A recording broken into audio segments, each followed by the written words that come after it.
Good afternoon, everyone. I'd like to welcome you all to the Reconvened Planning Committee, February's Planning Committee.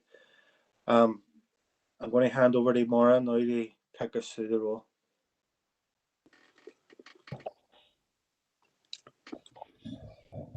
Thank you, Chair. Good afternoon, members. You're hereby summoned to attend the reconvened meeting of the Planning Committee on Thursday, the 4th of February at 2 p.m.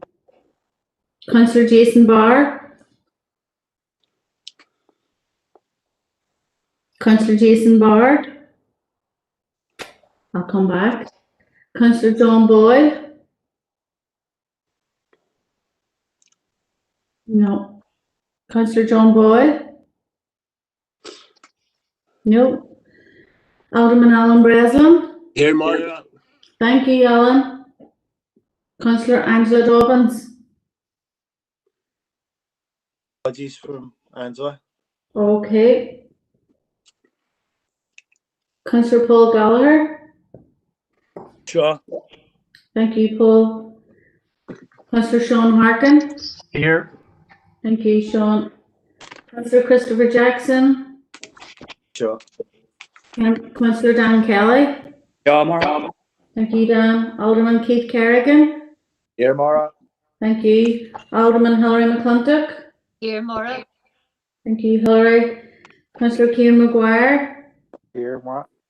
Thank you, Kieran. Councillor Philip McKinney. Here, Maura. Thanks, Philip. Councillor Aileen Mellon. And Shaw, Maura. Thank you, Aileen. And Councillor Sean Mooney. Here, Maura. Thanks, Sean. I'll just call back on the two at the beginning there. Councillor Jason Barr. No. No response. And Councillor John Boyle. No. That's us, Chair. Thanks, Maura. Thank you. Thanks, Maura.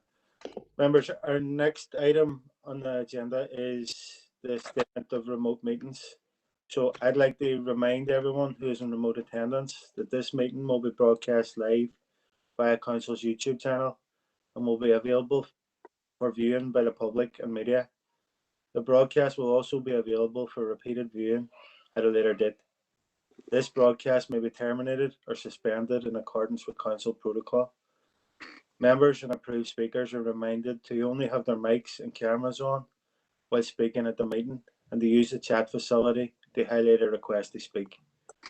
By participating in this meeting, you're consenting to being filmed and to the use and storage of these images for broadcast or training purposes and for the purposes of keeping historical records and making those records available to the public. A copy of Council privacy notice may be found on the Council website. Members, I'm going to ask now for a declaration of members' interests. No, there's no declarations of interest. Can I ask members if there is an interest arising during the meeting, can it be declared? Members, I know there's no chairperson's business, but I do want to point out, I want to offer my apologies first of all for those interested parties in relation to Appendix 5 and our application 5, who we had hoped to get have a decision on yesterday, but we weren't able to reach it. So I just want to thank the speakers in respect to that application for their patience yesterday, and our apologies for not being able to hear it during the business of yesterday's meeting. Members, and I want to highlight the fact that there is a substantial amount of business to get through today. There's a lot of interested parties, people who have requested speaking rights. In order to get through the business of today, I'm asking members and speakers to keep their points short and to the point and relevant to planning policy. I know there was a lot of discussion yesterday. A lot of it was very relevant and very useful, but it did mean that the meeting dragged on and we weren't able to conclude on the business that we had hoped to. Members, in terms of a running order, we're going to take through, pick up an item Appendix 5, 6, 7, 8, then and then item 10 or 11, and then item 10. Item 9, and I know it's on our packs for today's meeting, but item 9, as we discussed the chairperson's business yesterday, has been withdrawn, our Appendix 9. So, members, I'm going to move straight on to the planning application list with recommendations. And our first application is Appendix 5, and it's Andre that's going to take us through that.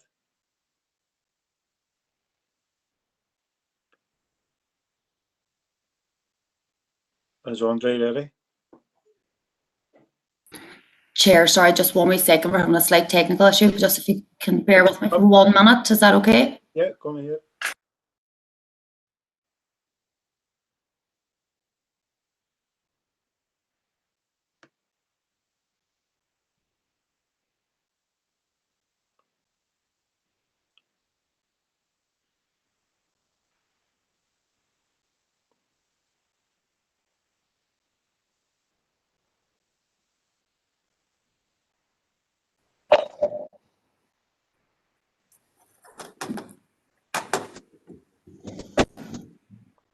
Good afternoon, members.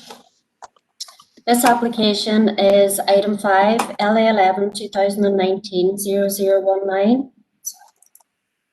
Chair, it's the wrong presentation. Yeah, we've just noticed that. We're fixing it now, sorry.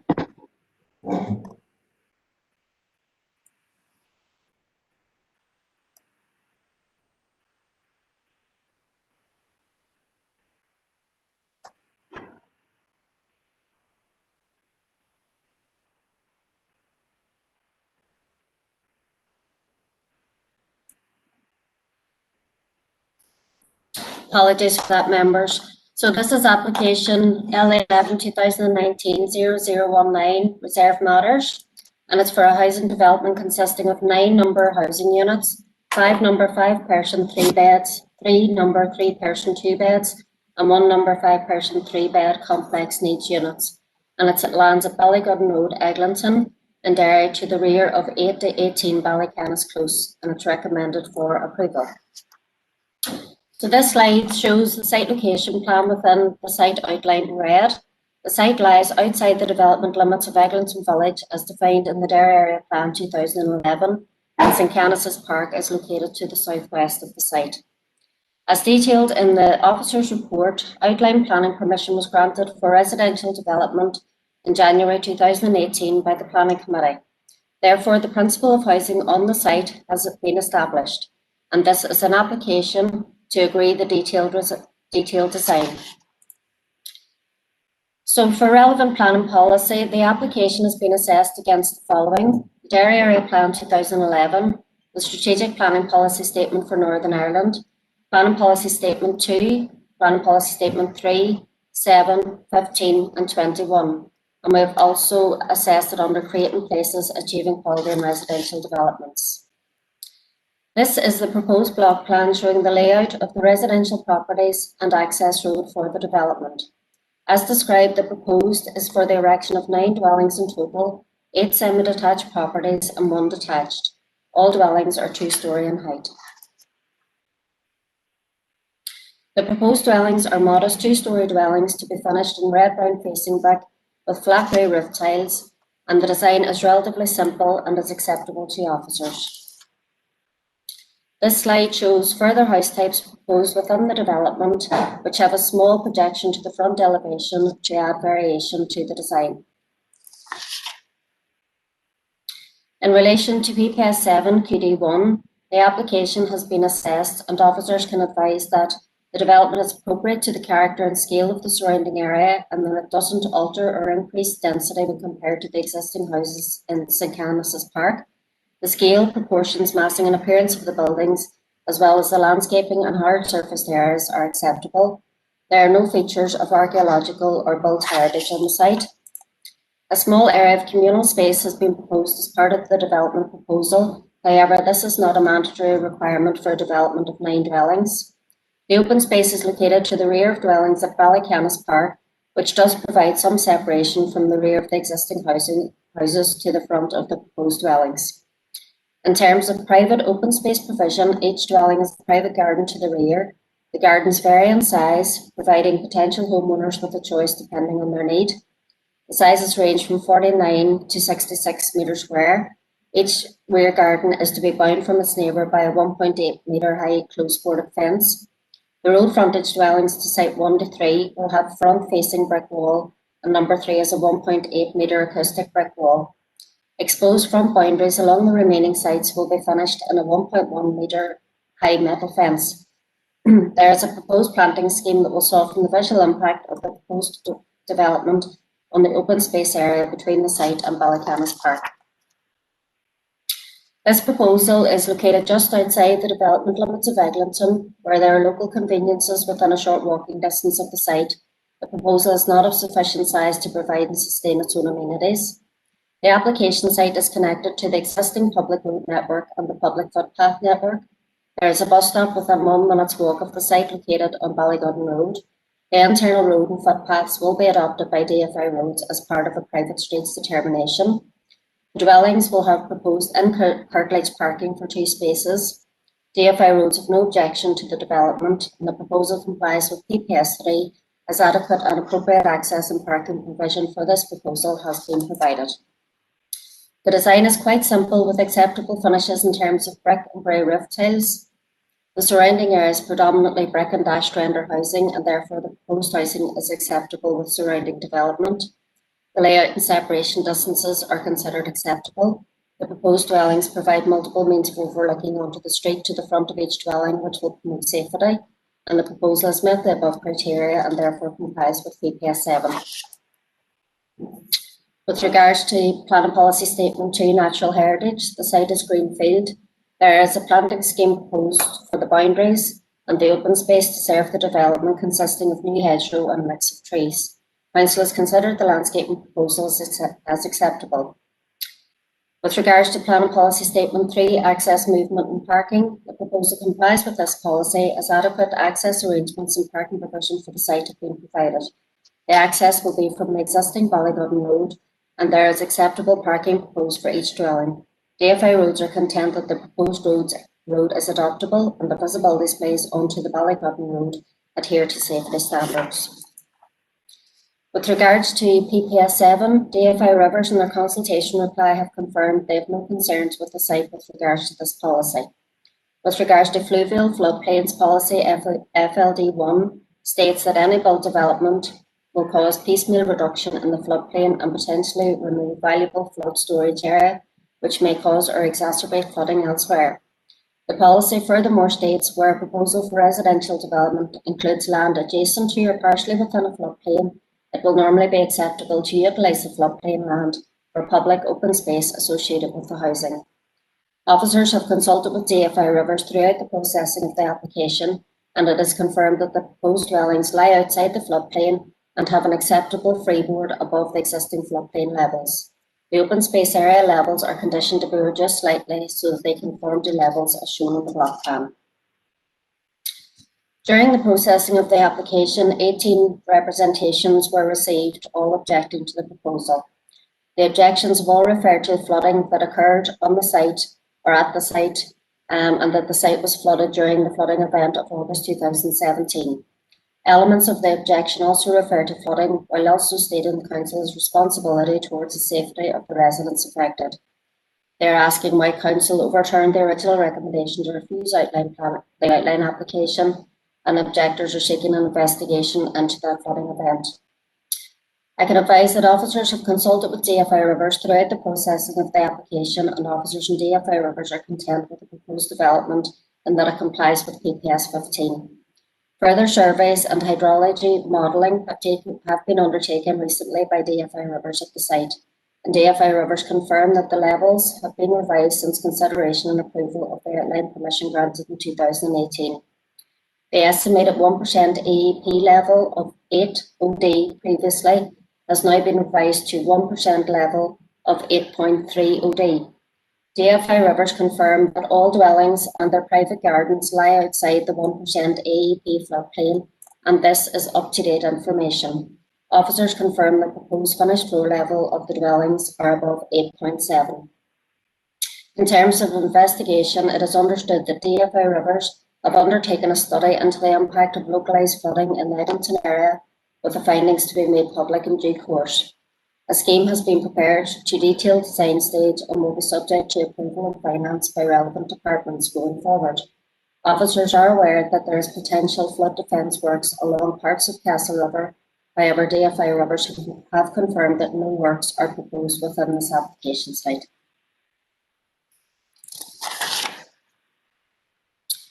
In conclusion, this is a reserved matters application with outline permission granted in 2018 under LA 11 2016 0944. Specifically, the proposal is a reserved matters application with the benefit of outline approval, and it meets the criteria of QD1 of PPS 7 in that it has been demonstrated a quality residential environment can be achieved. Provision of infrastructure works in accordance with PPS 3, sewage and land drainage in accordance with PPS 15, all of which are supported through the SPPS for Northern Ireland. Council have also taken into account all of the representations received, and overall, the material considerations support an approval of the application subject to conditions as outlined in the case officer report. Therefore, the recommendation is to approve. Thank you, members. Thanks, Andre. I was going to call you Sarah.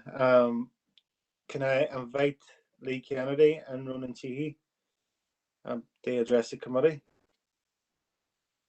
Is Lee on the line?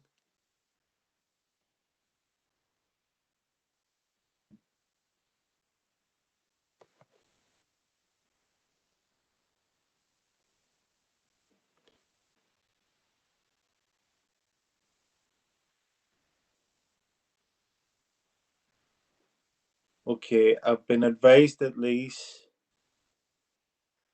here on the phone. And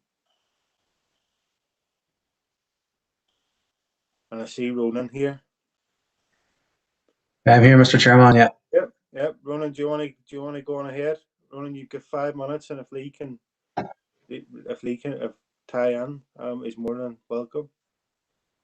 Well, I was involved personally just in the roads and the sort of drainage for the site, the flood risk element of it, and as Andre has outlined there, after extensive back and forth between ourselves and Rivers Agency, that issue is not an issue, and they've confirmed that the site's not subject to any flooding.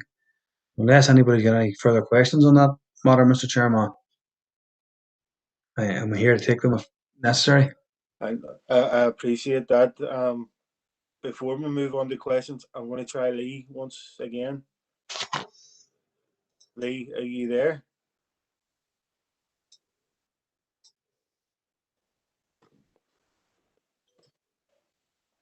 Right. I'm going to move on now and offer it up. Members, has anybody got any questions for Ronan in respect to the roads and the flood risk element of this application?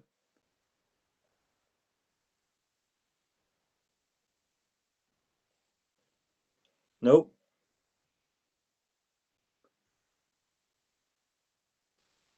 I'm going to move on now then to questions to the officer. If there's no questions for Ronan.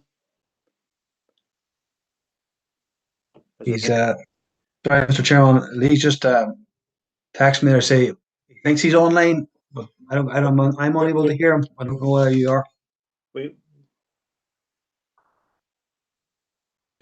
I can't hear him. No, me either. And I want to give him every opportunity. Absolutely, yeah. They have a chance to speak to the committee, but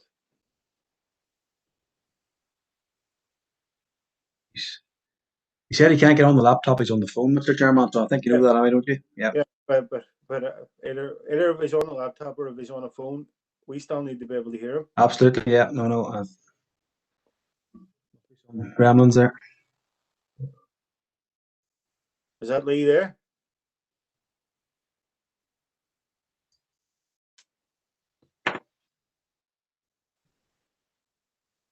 I know in the Yeah, he's texting me, Mr. Chairman, to go ahead there. He's still trying to work in the background, so you keep going. well, but I can't go back. This is his only opportunity. I know if Lee's there, what I can do if he's got speaking notes that he wants to read out. I know I've been advised that he's muted, so we can't hear him. I Yeah, don't know if anybody in IT is able to take the mute off. I know that he hasn't. Been advised that he hasn't submitted any speaking notes at all for us to read out in the event of a technical failure. So he just texted me to tell you to move on, Mr. Chairman. So yeah, happy enough. I think we were going to be left with very little option but to move on. So, Ronan, I want to thank you, but the opportunities for questions to yourself has passed. So can I ask you to mute your mic? Sure. And we're going to move on to members. Is there any questions for Andre?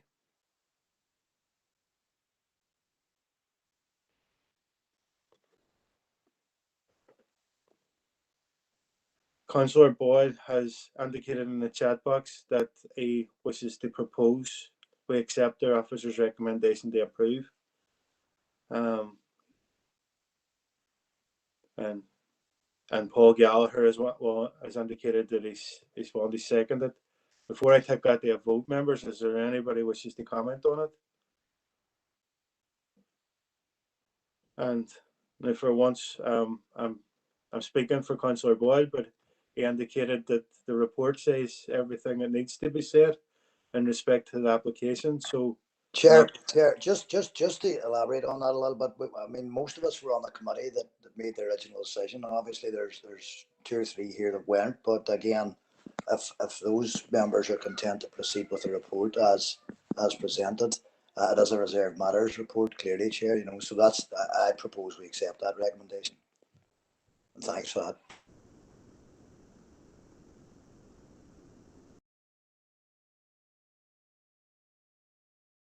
there's nobody else indicated to speak, so I'm going to take that proposal. I'm going to take it on to a vote. So we've got a proposal from Councillor Boyd to accept the recommendation to approve, which has been seconded by Councillor Gallagher. Is there anybody in opposition to that proposal? I think it is unanimous. Okay, members, that's unanimous. So that application has been approved.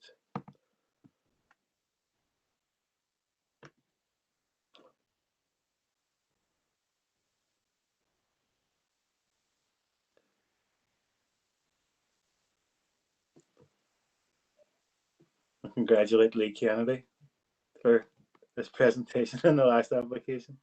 Our next one now is Appendix 6. Our next one is Appendix 6, and it's LA11 2020-0901, and it's Andre again that's going to take us through that. Okay, what's Sarah?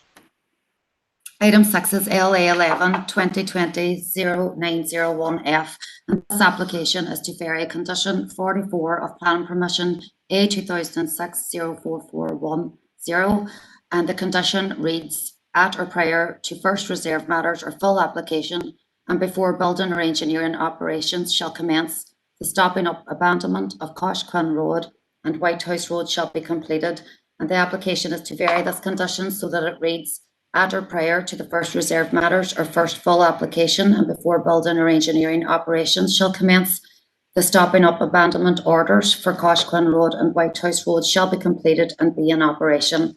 And the site is lands west of Buncrana Road between White House Road and Benview Estate, Coshquin, and this site is identified as the H2 zoned housing lands in the area plan, and the recommendation is to approve. So this is the site location plan and the H2 approved concept, and members will recall that outline planning permission was granted for part of the H2 zoning with an approved concept master plan for the entire zoning with an associated Section 76 legal agreement and Article 122 agreement with DFI Roads. As part of the planning approval, Coshquin Road is required to be stopped up and abandoned, and Whitehouse Road is required to be stopped up and incorporated into the new Spine Road, which will serve the development site. The abandonment has to be legislated for through a stopping up abandonment order, and this is what formed condition 44 of the outline approval.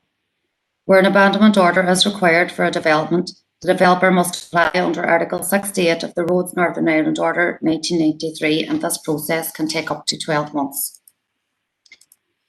So, in terms of the variation of the condition, the proposed variation to the wording of the condition has been refined to ensure that the condition relates to the stopping up and abandonment orders, which have been submitted by the applicant to DFI Roads, which will be in operation before commencement of works on site.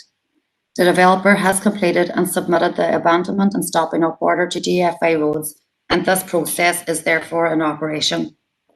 The amended wording of the condition will allow the developer to submit a reserved matters or full application without any delay. So on the screen there, you'll see the proposed amended wording of condition 44, and officers have considered the amended wording along with DFI Roads and considered that the amendment is acceptable. This amendment to the condition will ensure that the stopping up and abandonment orders can be progressed and delivered, and it will not impact on the delivery or the comprehensive development of the H2 zoning. So the recommendation is to approve. Thank you, Chair. Thanks, Sarah. Can I invite Tom Stokes, the agent, to address the committee? Thanks, Chair. Chair, I don't want to take up the committee's time. To be fair, I just wanted to register to speak in case any members had any questions. It's hopefully, Sarah's explained it there, it's hopefully a fairly straightforward one, and it's just to allow the abandonment process, which happens direct with DFI, to happen in parallel to us bringing forward the first reserve matters on H2. So, as I said, happy to answer any questions any members have. Thank you. Okay, thank you, Mr. Stokes. Any questions, members?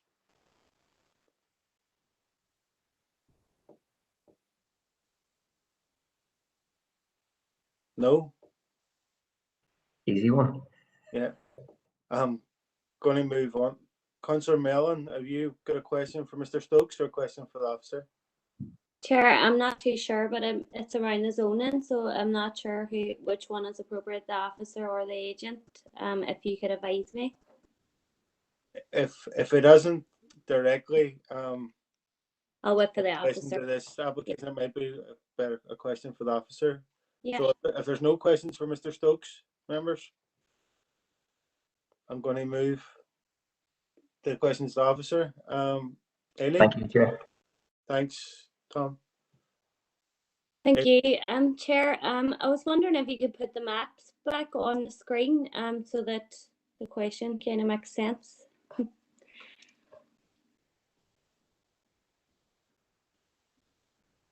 That one. I'm just looking to see, in terms of the full plan on that side of the map A2 site concept plan, the pink within the plan, is that zone, is that community, is that zoned lands?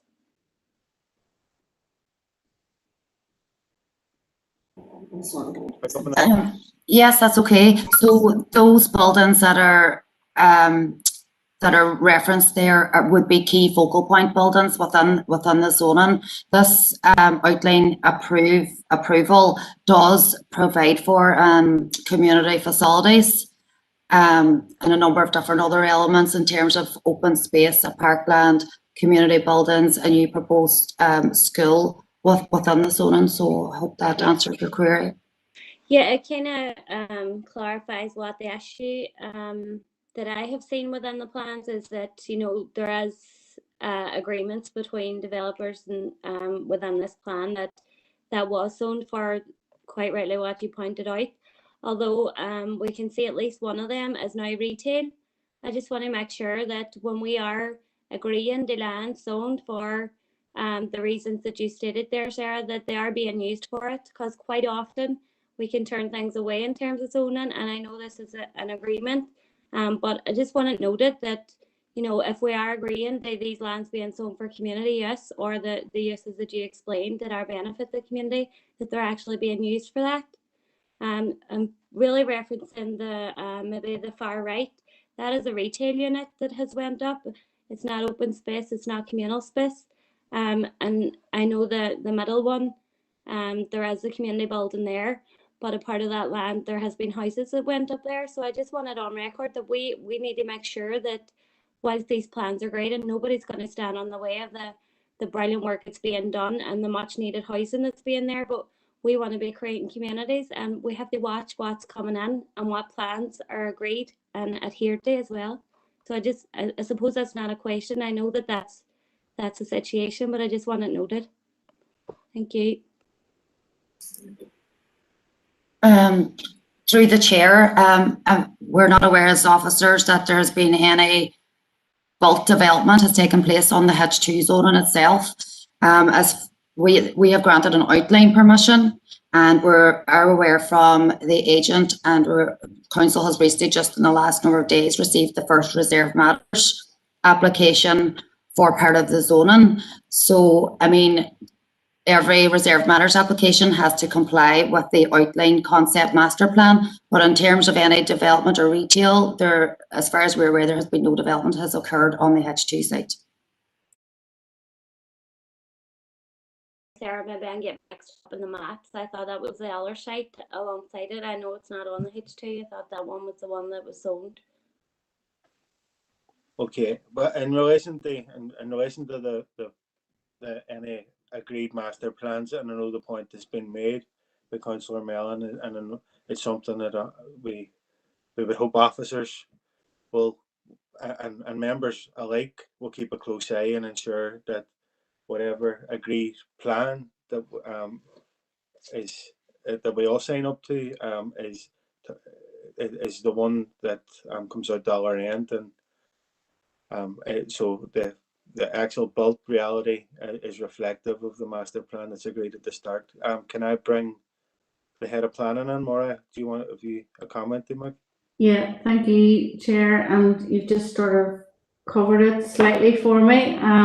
Just to confirm, Councillor Mellon and members, yes, you know, this was approved at outline, and any future proposals and detailed proposals will be brought before members, and they will have an opportunity to scrutinise those in terms of all the uses and the details. So this application is literally to do with the condition in terms of the detail of the abandonment order and the timing of that. So you'll be rest assured we will be bringing those forward to you, and you'll be able to discuss them in future. Okay, thank you, Chair. Thank you. Is there any other indicated speakers? I note that Councillor Mooney has noted in the chat box that he wishes to propose the proposed recommendation, and Councillor Boyle has indicated that he's happy to propose it, but I know Councillor Mellon has come in and seconded it there. So we have a proposal. If there's no other comments, members. There, just to say, I did actually propose it. I would expect that would be taken as a second before Ellen said that. So I'm not saying it over, but if we're going to get this in the right order, just because I didn't speak, you did say try and keep this short, the remarks short. So I'm trying to do everybody a favour by doing that. Yeah. You proposed it when it was already proposed. But yes, generally speaking, Chair, if somebody proposes and then the second person says they're proposing, that means they're a seconder. But anyways, I said, can I ask you to speak through the chair? Because I know Councillor Boyle took liberties yesterday quite a lot. And I've ruled on it that Councillor Mooney has proposed the officer's recommendation, seconded by Councillor Mellon, and if there's nobody else that wants to speak, I'm going to take it to a vote. No, members, is there anybody in opposition to that? As it's indicated in the chat box, it's a relatively straightforward application. So can I take that as unanimous? Okay, thank you, members. And again, this is although it's a relatively straightforward application, and I know as we're working towards our local development plan, the H2 zoning is of huge significance in terms of addressing the housing need within our city and district. So this is a step that allows us to avoid any undue delays in utilising the lands at H2. So this is a very important step in terms of that. Members, I'm going to move on now to our next item, which is Appendix 7. It's LA11 2020-0251, and as you see on the screen, it's a proposal of a demolition of a vacant buildings at Duke Street and the erection of 2 buildings, and it's Andre that's going to take us through that application. Thanks, members. Thank you, Chair. Yes, this is item 7, LA11 2020-0251F. It's full permission for the demolition of vacant buildings at 66, 68 and 70 Duke Street and the erection of 2 buildings. Building 1 will house 31 units and Building 2 will house 32 units, and also conversion of 74 Duke Street to provide 11 residential units, so there are 74 apartments in total. And the application site is 6074 Duke Street, Waterside, Derry, and the recommendation is to approve. So members, the site is located adjacent to Lower Fountain Hill and it's bounded by Duke Street to the west and Spencer Road to the east. This is an aerial photograph showing the previous buildings on the site. This is a photograph of the site. The grey building has recently been demolished, with the 2-storey red brick building proposed to be demolished and the 3-storey red brick building to be converted as part of this application. As stated previously, the grey building has recently been demolished and construction of an apartment building, as approved by Planning Committee in March 2019, is under construction just to the left of this image. This slide shows the proposed block plan for the site. The dark grey is the footprint of the new build and the light grey building is that which is to be converted as part of this proposal. The light green areas proposed amenity circulation, space for the proposed occupants with direct access from the development onto Duke Street and pedestrian access to Spencer Road. Provision is made for a lay-by to the front of the proposed building for servicing, drop-off and refuge collection. This arrangement has been agreed and accepted by DFI Roads. As indicated previously, the development will incorporate a small amenity area to the rear of the main building, which also has a small play park for residents and their children. This is a 3D image of the proposed new build and conversion from Duke Street, shown in the context of other buildings adjacent to the site. The proposed building is 7 stories at its highest point and steps down to meet the 4-storey building, which is to be converted as part of this proposal. The new build will be finished in clay facing brick and a rendered finished in chalk white and black. This is the elevation onto Fountain Hill and will be punctuated with brick and render finish. This slide shows elevations which will be visible from the internal courtyard. This slide shows just a further 3D image as provided by the agent of a view within the courtyard element. As is evident, this area will be well supervised from the surrounding apartments. With regards to consultee responses, Lochs Agency has no objection to the proposal subject to conditions relating to stormwater discharge. With regards to coastal development, Marine and Fisheries Division has considered the impacts of the proposal and on the basis of information provided as content. NI Water Management Unit has considered the impacts of the proposal on surface water environment and have no objection subject to conditions. Land, Soil, Air Regulation Unit, Land and Groundwater Team Note that there are no records of previously potentially contaminated land uses on the application site or in the adjacent area. The proposed development is therefore considered to be at low risk to the water environment. Regulation Unit have no objection, subject to conditions. DFI Rivers have commented that the site is not within the 1 to 100 year floodplain or the 1 in 200 coastal floodplain, and therefore FLD1 is not applicable. The site is also unaffected by a designated watercourse or undesignated watercourses. Therefore, FLD2 is not applicable. A drainage assessment was required as the proposal is for more than 10 units in accordance with FLD3. DFI Rivers has considered a drainage assessment and once confirmation was given from NI Water accepting a storm discharge rate, DFI Rivers confirmed compliance with FLD3 and FLD4 and 5 are not applicable to this site. With regards to NI Water, public water supply, foul sewer and surface water sewers are located within 20 metres of the proposal. Wastewater treatment facilities are currently available and standard informatives have been provided. Environmental Health Service have, during the course of the application, assessed the noise assessment, preliminary risk assessment and an air quality impact assessment. They have no objection subject to conditions. A condition is also imposed from Environmental Health requiring submission of a construction environmental management plan prior to commencement of the development.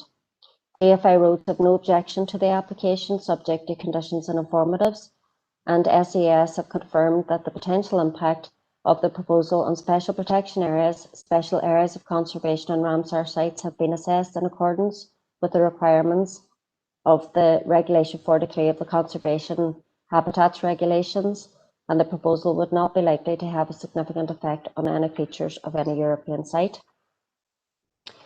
So with regards to a policy summary, no representations have been received during the course of the application.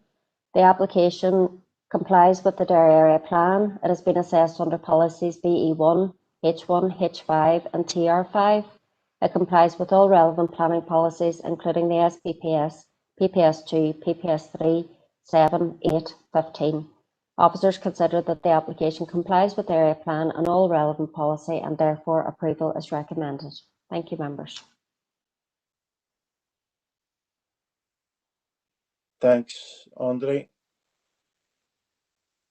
Can I invite Matt to address the committee? Matt, you're very welcome, Matt. You've got 5 minutes. Yes, Chair. Chair, thanks for the opportunity to address the planning committee on this application. I've read the planning service report. There's no objections from any statutory consultees, no objections from any neighbours. We're happy with the planning conditions. And of course, I agree with the planning service's recommendation for refusal. The planning merits of the application are quite clear. I'm simply making myself available as the agent for any questions or queries that the councillors would have on the application. So I wouldn't propose to say anything further, Chair, unless any of the councillors have any questions or queries. Appreciate that, Matt. Thank you. Members, is there any questions? Councillor McKinney, go on ahead. Thank you for joining us. Just a quick one there. What about parking cars? Is there been room made for cars parking, or is it the residents not allowed to have vehicles? Yes, Councillor. Thanks for your question there. Because this is located within the commercial core and within the central area of the city, the approach by road service is that this is Zone A, where only servicing is provided and no car parking is provided as part and parcel of the planning applications for any residential development within the city centre. So in those circumstances, what we've done is that we haven't provided any car parking. But what we do have is that we have a lay-by along the front of the development, which allows loading and unloading. As well as that, we also have a multi-storey car park next door to us, which is about 300 spaces. I think it's around £2 a day to park in there, £1 a day to park in there. So that's available if anybody needs it. I just get confirmation that that car park is in use. I thought it was abandoned. Well, I used it yesterday. No, it's certainly in use. It had been closed up for about 2 or 3 years, about 5 years ago. But a new management, it was sold, and a new management company have taken it over, and it's been operational for at least the last 3 years. I have a flat down there in Harper's Quay, and I would use it quite regularly. That, Matt, thank you. Cheers. Okay. And again, as Matt would know, I would be about that area fairly often, and I can confirm that the car park is operational. Alderman McClantic, my apologies. I see you were in front of Councillor McKinney. Alderman McClantic. No problem at all, Chair. Just a simple question, Matt, if I can. When you look at the building from the Duke Street side, under the red brick, the ground floor, could you confirm, is that black or grey? Is that apartment, or what is that on the ground floor, please, on the Duke Street side? Sorry. I was wondering if the planning service could put that up, please, on the screen.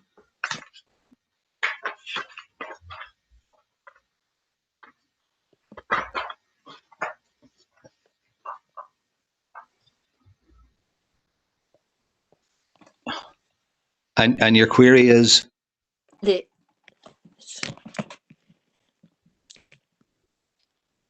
Sorry, I lost my mute button for a moment there. Underneath the red brick, the black area, well, there are 2 or 3 red lines down through it. What's on that ground floor? Is that apartments as well? At street level is what I'm wondering. Yes, there's some apartments, and there's also an office, and there's also an area which we have designated for provision of deliveries from Tesco and Asda, grocery deliveries and stuff like that there. So there's an office for the staff that'll be on site, and there's also a couple of apartments there too as well, Councillor. Thank you, Matt. Just always wondering was really whether there were any shops or retail underneath it. No, I'm satisfied with that answer. Thank you. Okay. Matt, thanks, Holly, for that. Councillor Mooney. Thank you, Chair. Presentation or for confirmation on certain things. That you have a warden there, which is good to see, and that you've also provided the plan on the pack for the bin men that come in. In the past, I have received a few queries, and I suppose other councillors too as well, about the lack of rubbish bins within sort of certain facilities. I know a lot of sort of self-contained housing apartments sometimes got complaints in the past, maybe other councillors said that there wasn't enough bins for refuge. Can you confirm that there will be enough bins in this apartment complex for all the residents to use? Yes, Councillor, I can confirm that. Part and parcel of the planning process now, we actually liaise with the Refuse Department and Environmental Health, and they actually have strict requirements in terms of the number and scale of buildings that have to be provided in this type of accommodation. That's great, Matt. Thanks for that confirmation. Thank you, Chair. Okay. Any further questions for Matt?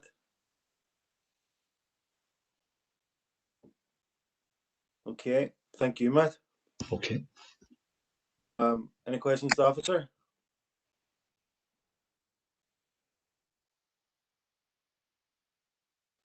I know Alderman McClantic indicated she wishes to make a proposal. Is there any questions before I bring Hilary in? I'd second that. Okay, we're going back to the front. Alderman McClantic, Darren, have you got a question? My proposal is that we accept the application, I think, because it'll bring a much needed housing into the water side, and it also might help towards the whole rejuvenation of the Spencer Road area. So that's simply my proposal. Thank you. Yeah. I know I'm going to, before I bring Councillor McKinney in, they seconded. Councillor Kelly, did you have a question? It was more of a comment, Chair, for officers, but it's fine. The moment's gone. Okay. Councillor McKinney? Second that proposal, please, Chair. Thank you. Thank you. Members, if there's no further comments, I'm going to take that to a vote. So there's a proposal from Alderman McClintock, seconded by Councillor McKinney, to accept the officer's recommendation to approve. Is there anybody in opposition to that? Okay, members, that's unanimous. And members, and I just to echo the comments of Alderman McClintock, there is a tremendous housing need within the waterside, and I know there's in particular there's a massive need for single accommodation. So that's this is very much welcome. But the added benefit to this, I know, because I speak to traders along Spencer Road on a regular basis, and I know like traders right across our city centre are struggling at this minute, and this this proposal or this development will inevitably lead to increased footfall within Spencer Road, which will be a great boost to the local economy. So it's a tremendous application and much welcomed. I'm going to move on now to item 8, which Suzanne is going to take us through it. Suzanne, whenever you're ready.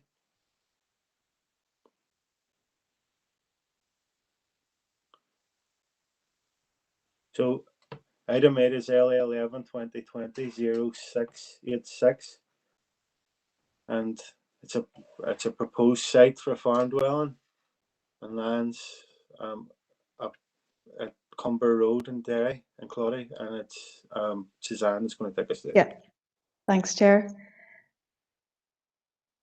So the Chair has outlined the site members, and the recommendation is to refuse, sorry. This is the site. The first slide here is the location map that is submitted with the planning application. And here is the site outlined in red. And this is the existing farm dwelling and farm buildings here.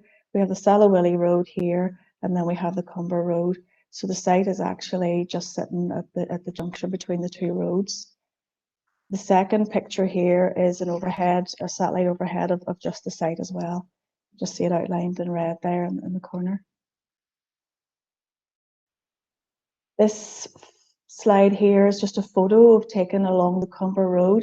This is the Salawilly Road here crossing, and this is the site down to the left-hand side of the road. You can see some of the farm buildings here on the right-hand side. Just give you a bit of perspective on the topography and the actual location of the site along the road edge. So in terms of the details of the application, all the statutory consultees were satisfied as detailed in section 8 of your report. There have been no representations submitted with this application to date. And in terms of assessing the planning policy, the main policy context is set within PPS 21 and Planning Policy Statement 2, Natural Heritage. And looking at PPS 21, the main policies are CTY 10, 13 and 14. And obviously familiar with CTY 10 in terms of the test for the active farming test. The consultees, the details submitted confirm that the farm business is currently active and established and has been for 6 years. There's been no dwelling or development opportunities sold off. In terms of the requirement for visual linkage with the farm, the agent did outline detail that part of the other site was unsuitable because they had plans to expand the farm over here, but we have nothing in to verify that, obviously. So in terms of assessing, the site officers felt that given the topography and the distance on the other side of the road, that it wouldn't appear as a grouping as such, and it was too detached and it couldn't meet, we wouldn't feel it would meet CTY 10 in terms of visual linkage. On top of that, really, the site is within an AONB, and PPS2 also requires that development within AONBs is sensitive to the character of the area. And that's really relevant when you're looking at the integration and the prominence of developments in the countryside. So in terms of this site here, this is just a picture taken just from the corner of the junction of the road. You can see it's fairly open here along both roadside boundaries, some trees down there, but very open site within the AONB, and this would not be the site that officers would consider would be sensitive to the character of the AONB. And furthermore, for that reason, we feel it hasn't met the policy requirements of CTY 13, that it would be open and exposed, be visually conspicuous, and it would appear quite incongruous and prominent in the landscape. So contrary to the policy for grouping, and clearly set on its own and quite open and exposed. In terms of at the actual farm, the case officer did have a little look around the lands that were submitted along with the application and had identified an alternative site to the back of the farm group. I'll just go back to the earlier slide just to show you the context of that. So that sort of felt this was an alternative, an appropriate alternative here in terms of grouping. Obviously, if this was here where they were planning to expand at some stage. However, the agent has indicated that they feel that there's topographical issues here. But I mean, looking at that photo there, it's nothing I think that couldn't be overcome in terms of developing the site.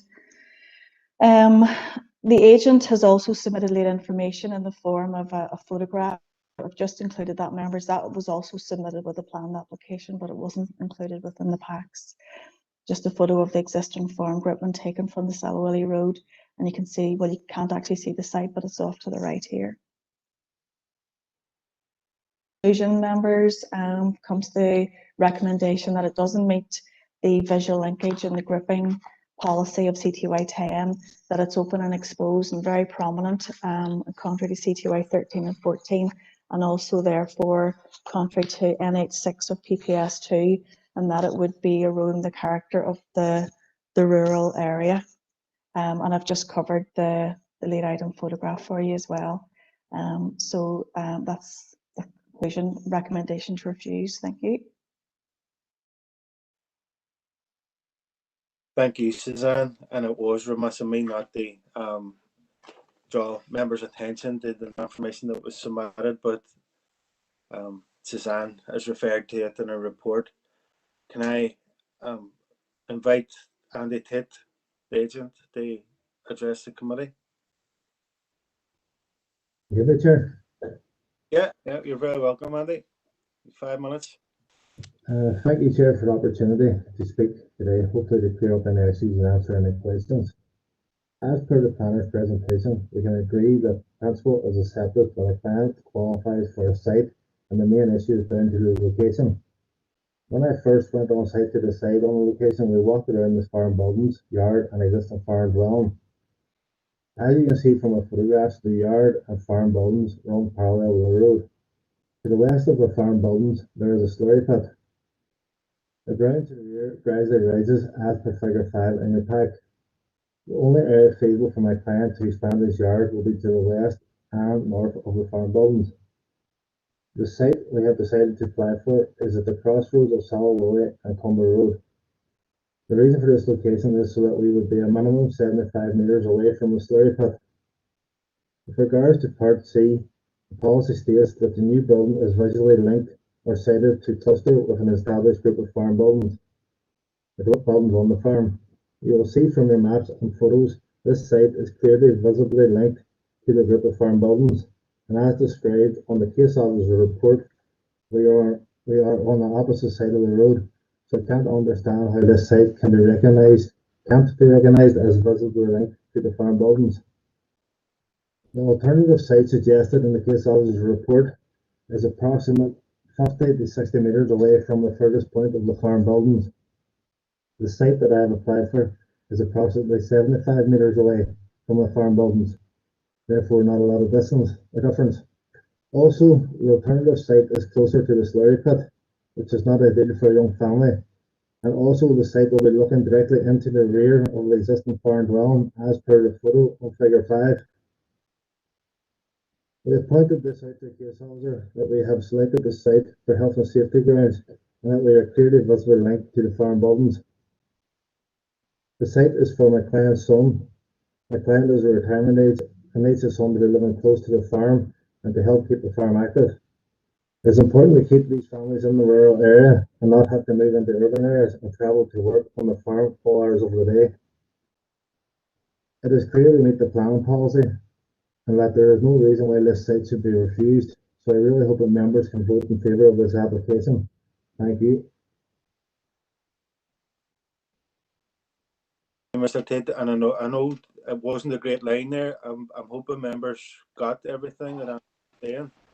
I know Alderman Kerrigan indicated by a question. If there's anybody else wishes to come on, go on, indicate in the chat box. Thank you, Chair. Yes, I do agree that the line just wasn't the best, but I do think I got picked up most of what Andy was saying there. Chair, I see the reason for refusal, and I'm just asking the agent here in relation to use of put this. You have went with the site across the road from the junction there, and you know, in regards to that there, the lie of that land, I would know that to a certain extent because I would have been on that road quite often there, but prior to lockdown and that, so I would have been on that road reasonably often, and the lie of the land. That alternative site, in my opinion, from knowing it, would be at a higher elevation, and therefore I would have thought the alternative site that's been suggested by the planning officers here, would that not be higher up, and therefore would be more prominent in the landscape, in your opinion, because it seems to be there. One of the reasons here that it'll stand out more, the site that you're trying to go for here, whereby I would have been minded this alternative site is higher up. And further to that, a follow-up question there. From my knowing of that ground there, and you as the agent been out on site more often, you'd know better, but I would have thought that was the nature of that land out in that valley and out there. You know, there's no big thick hedges. That seems to be a bit of country that is quite open, and a lot of the dwelling houses that are on those roads and in that location, the locality there, they're all very, you know, they're not surrounded by a 20-foot high hedge around them. You know, it's the nature of the ground out there. There are some areas with bits of planting and like a forestry planting trees, you know, in that general area. And I'm just wondering, is that kind of, would you concur with those remarks, or have you any further to come on that, Andy? Yes, do you hear me now okay? Is that? I'm muffled, but I think we can make you out. Right. Yeah, this part of the countryside is open, very open as regards landscape. That's the reason why we went the lower side of the road, because it is lower down. It just feels like a modest lawn to blend in better. And you can see the photograph here on figure 5. It does rise up, and the downs, if you see it on street view and be at the junction of Humber Road and Salway Road and look up north of it, you will see the ground grade up. So that's the reason why we picked that site. And also the big factor is the slurry pit. We want to be 75 metres away from it. So that site there, the alternative site, will be within the 75 metres of the slurry pit, which is on the opposite side of that green shed. Alderman Kerrigan, are you happy with that? I'm content, and I do concur as well with the remarks in relation to the slurry storage there, and the, you know, and particularly if there's a family there trying to move in, how dangerous it is. So no, I concur with the agent's remarks. Thanks very much, Chair. Okay. Thank you. Thanks, Andy. Councillor McKinney. Chair, Andy, just on what Keith was on about there, I'm looking at the photograph here. It says alternative site. That slopes obviously down towards the back of the existing bungalow. What sort of height would you be above the bungalow, roughly, in meters, looking down into the back of it? Can we go? Yes, that photograph there, please. Yeah. That photograph doesn't really do it justice, to be honest. If you see from the road, as I said previously, from the Salway Road, or from the Cumber Road up the Salway Road on the to the street view. It does raise up quite far. Yeah, but then the other side of the road side further and wrong one, but it would be higher up than the existing bungalow that's there. Right, okay. And then also then you're looking down into the back, you see the existing dwelling there, you're looking directly into the rear garden of it. There's no privacy, so that's the reason why we didn't pick that site. And also as regards same again, Slurry. Yeah. I have another question here, Andy. What you said about the son taking over the farm? May I ask what age is the current owner? The current owner would be in his mid-to-late 60s. Right, okay. And the son would be in his late 20s, early 30s. Okay. And the site will not be sold. It's for family, so. Okay. Okay, Andy, thank you. Yes, thank you. Sure. That's you. enough for me. Thank you. Okay, thanks, Andy. Councillor Boyle, I was worried that you weren't speaking this. Hi, all right, Chair, thank you very much. I'm not inclined to help. I'll tell you what it is, Chair, and as we've all agreed, the audio there is a little bit muffled, so I may well be asking a question that Andy has already answered, so apologies if that's the case, but just for clarity, Andy, the officer report clearly does state that the application does meet criteria A and B of CTY 10. Can you, for my benefit and for perhaps for others, can you outline why, again, you feel that it also meets criteria C? I think I heard you say that it was on the grounds of health and safety, but can you just clarify that for me, Andy? I think it got them that there. Does that clarify the reasons for health and safety? Well, no, what I'm saying is it meets criteria A and B of CTY 10, but the officer reports that, says it doesn't meet criteria C. Can you explain to me why you think it does meet criteria C? I'm not getting the line there. It's very, I'm not catching. Can everybody else hear me okay, Chair? I can hear you, Andy, if it helps. But Councillor Boyle is saying that the officer report has indicated that it meets criteria A and B of CTY 10, but it doesn't meet criteria C. In your opinion, how do you feel that it does meet criteria C? The site is on the opposite side of the road from the farm dwelling and farm building, so it is clearly visibly linked. CTY-C, it says that visibly linked or sited to a cluster with established group of buildings on the farm. So if you go to our photograph, that photograph's not a great photograph. If you go to our one, the site's there, the farm buildings on the other side of the road, so it is visibly linked to a cluster of farm buildings. Suzanne, would it be helpful if you put up the photograph that was provided for the evidence?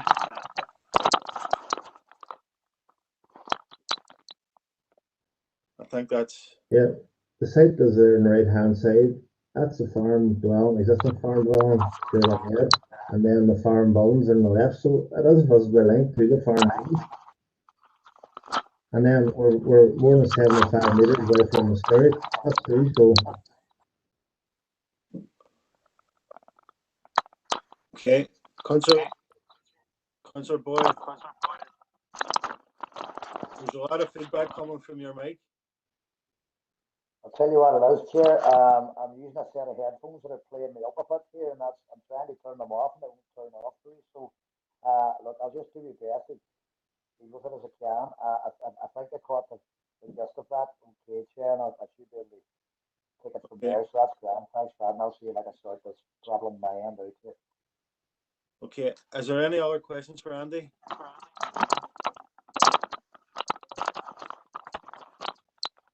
And Councillor Boyle, in the meantime, can you mute your mic?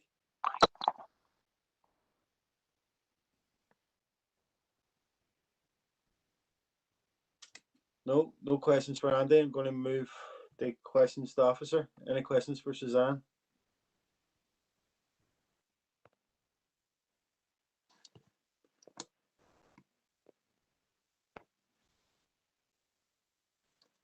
Councillor Mooney. I wonder if the officer could previous remarks there in relation to query. How does about those remarks in relation to the citing as comments on that? Thank you.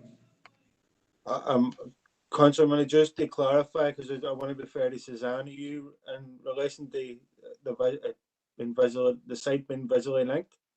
That's right. Just the previous remarks that Andy was replying to Councillor Boyle's queries. I was wondering, does that on his reply? Thank you. Okay, go ahead, Suzanne. Okay, thanks, Chair. Well, just in terms of the there's visually linker cited to cluster, okay, and with in terms of the application, it talks about little appreciation of distance. We're taking the view here, members, that this is on the other side of the road. We're taking the view that it also has to, I mean, I take the point there that you can see the shed, but I mean, in terms of the policy requirements for it to be a grouping, and that is the whole, proposal within CTY 10 as officers as we understand it. It's on the other side of the crossroads. It's not even over here. Do you know what I mean? Where it possibly would be closer. In addition to that test of visual linkage, it clearly states that the policy that any dwelling must meet CTY 13 and 14. And I find it very hard to, in my own opinion, and also the case officer, to recommend approval of a site that, and even in terms of integration there, I mean, there's absolutely nothing that would integrate a house. As officers, we felt we were being helpful in advising an alternative site. There's lots of design solutions for topography and privacy and things like that. I take the point in terms of health and safety, but I note from Mr. Tate's location map, slurry pits over here at this side here. But look, that's up for members to make the call on that, and I'm happy to advise further if required. Suzanne, and I appreciate Councillor Mooney, you were asking for an explanation on behalf of Councillor Boyle, who's having technical difficulties, but does that clear it up for you?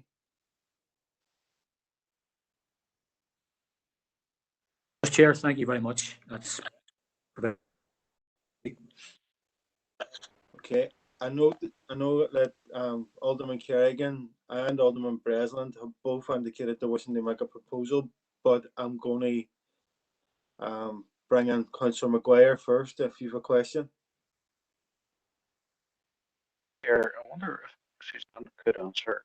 In light of the conversation yesterday where the site was refused and overlooking was kind of the main theme, and it was a back of a house looking into the gable of a house, which will be the same on the site that the planners kind of offered. Is it not, contradictory a wee bit if you were to allow that there, in light of yesterday's conversation?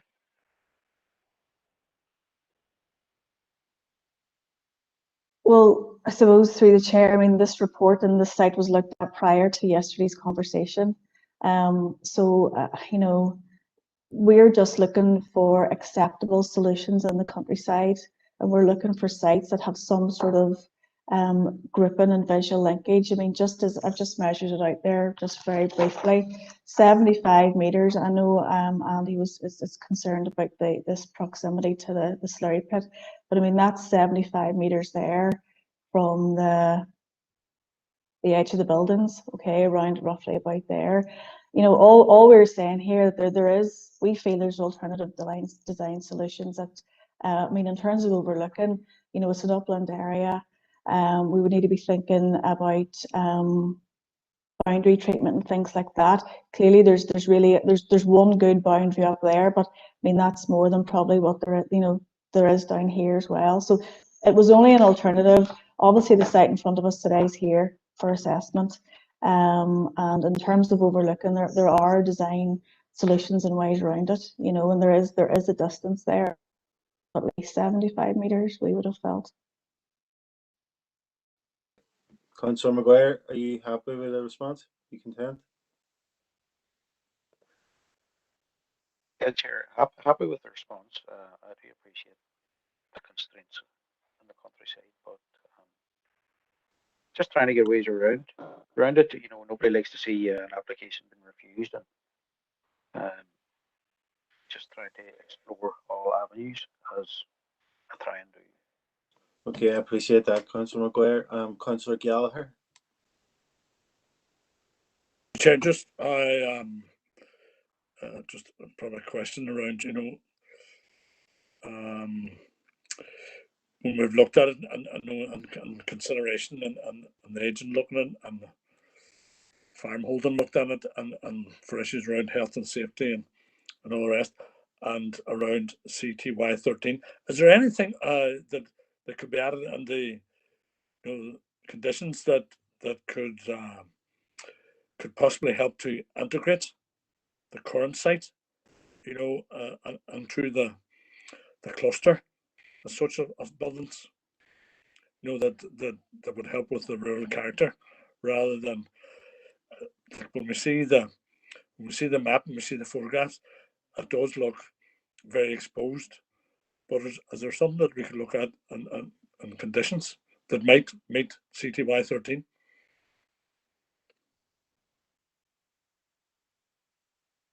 I'm assuming you're talking in relation to boundary treatments. This is alluded Yeah, there. just coming in here.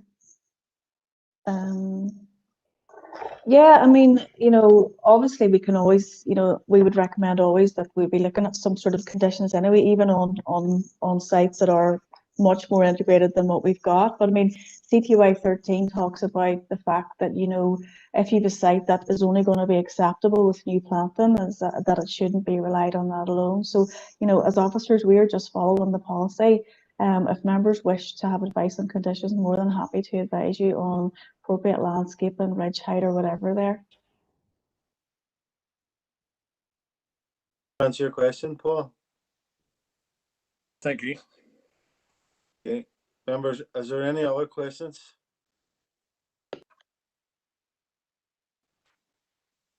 No. Alderman Kerrigan. Here. Councillor Kelly. Just could I get clarification? Is it a proposal for a single story building? Through the chair, it doesn't specify in the description, so we would be looking at, we could attach a condition or whatever to specify.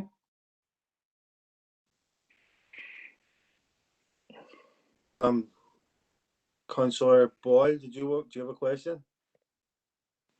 Councillor Kelly was reading my mind actually when he asked his question, because again, I think if we were to approve this on this particular site, then we would have to be looking at ridge heights. We would be perhaps having to condition them.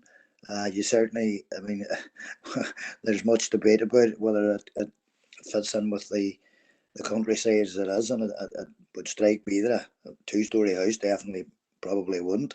I'm glad it appeared to get me sound back, Chair. Maybe you won't be, but that was where I was going with in relation to a question. Just a remark as well, Chair. The photograph submitted by Andy Tate did provide me with a bit more clarity in terms of the proximity of this site, and it looks relatively close, albeit there's a road running between the two, but it does look relatively close. to the farmyard across the street, as we say in my part of the world. And you know, I mean, it could be argued these things are subjective, even whether this would fit in with the character of the the A and B would be subjective, but you know, it could almost be considered a farmyard cluster. Just throwing that out there for people to consider. And I know you've indicated that your questions have already been answered. So, but it is good to hear that you've got your sound. Come on, Chair, I don't believe you. And can I bring Maura in? I think Maura indicated that she wants to address the committee. Thank you, Chair. It's just in response to some of the points that were being made there.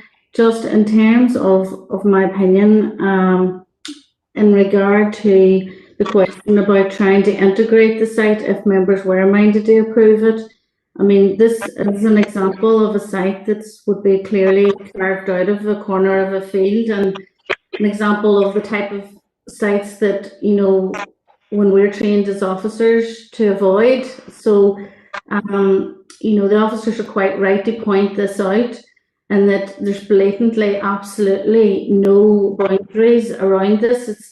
It's extremely open and exposed.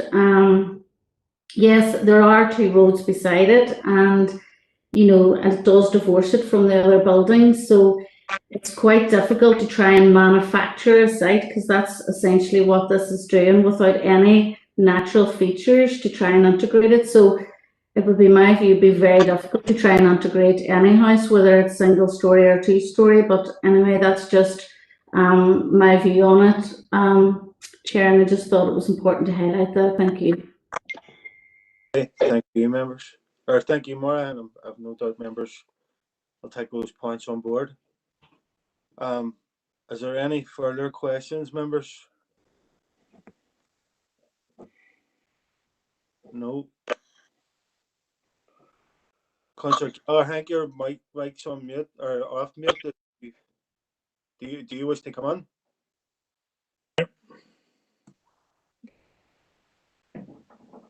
No. I know earlier, Alderman Kerrigan indicated that he wishes to make a proposal. Alderman Kerrigan, do you still wish to make a proposal, taking into consideration everything that's been said since then? Yes, Chair, if that's all right. Yeah, go ahead.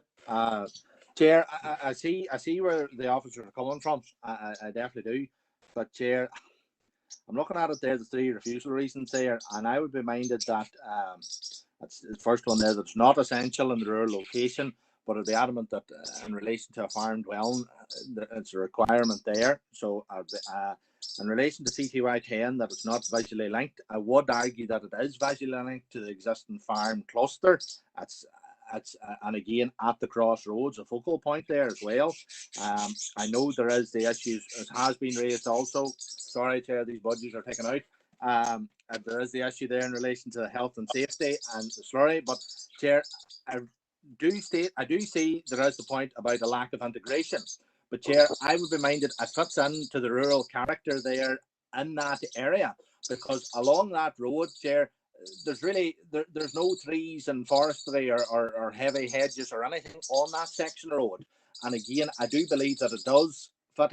You know, it's not an area that you have a lot of bushes and trees on, or houses that are hid and amongst trees. And I mean, no further about, I think it's about a couple of 100 yards coming along the Cumber Road.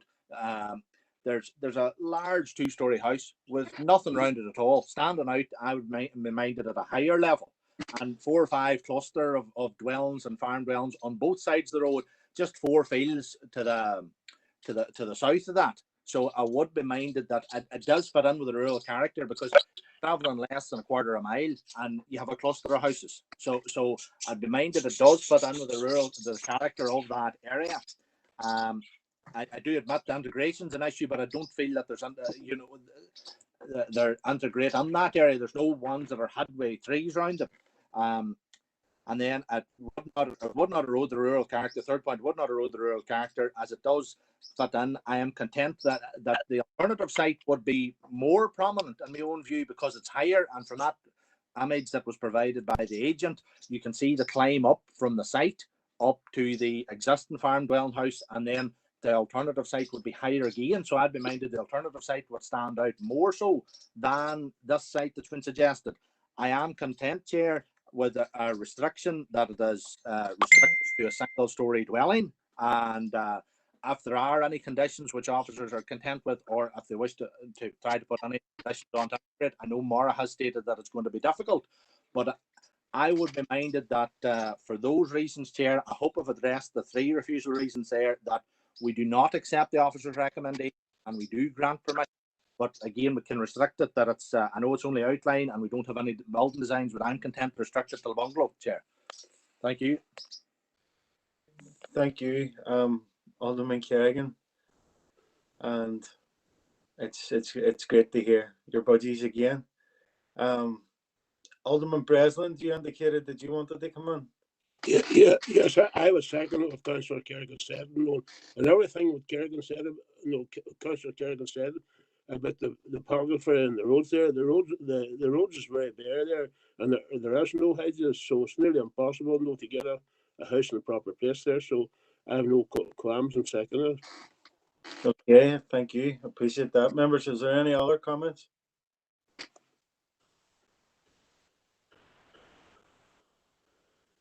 No. Members, if there's no further comments, I'm going to take this to a vote.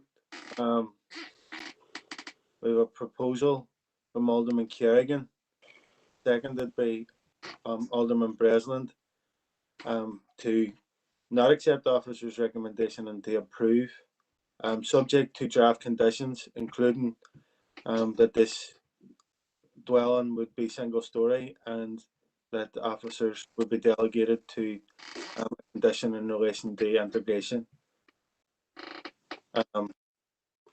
So members, as I'm going to put that to the floor. Are members content? Is there anybody in opposition to that proposal? No. I'm going to take that as unanimous, members.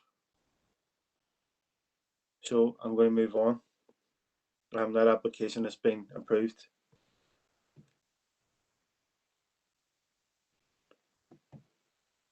Members, as I've stated earlier in Chairperson's business yesterday, Appendix 9 in your packs has been withdrawn.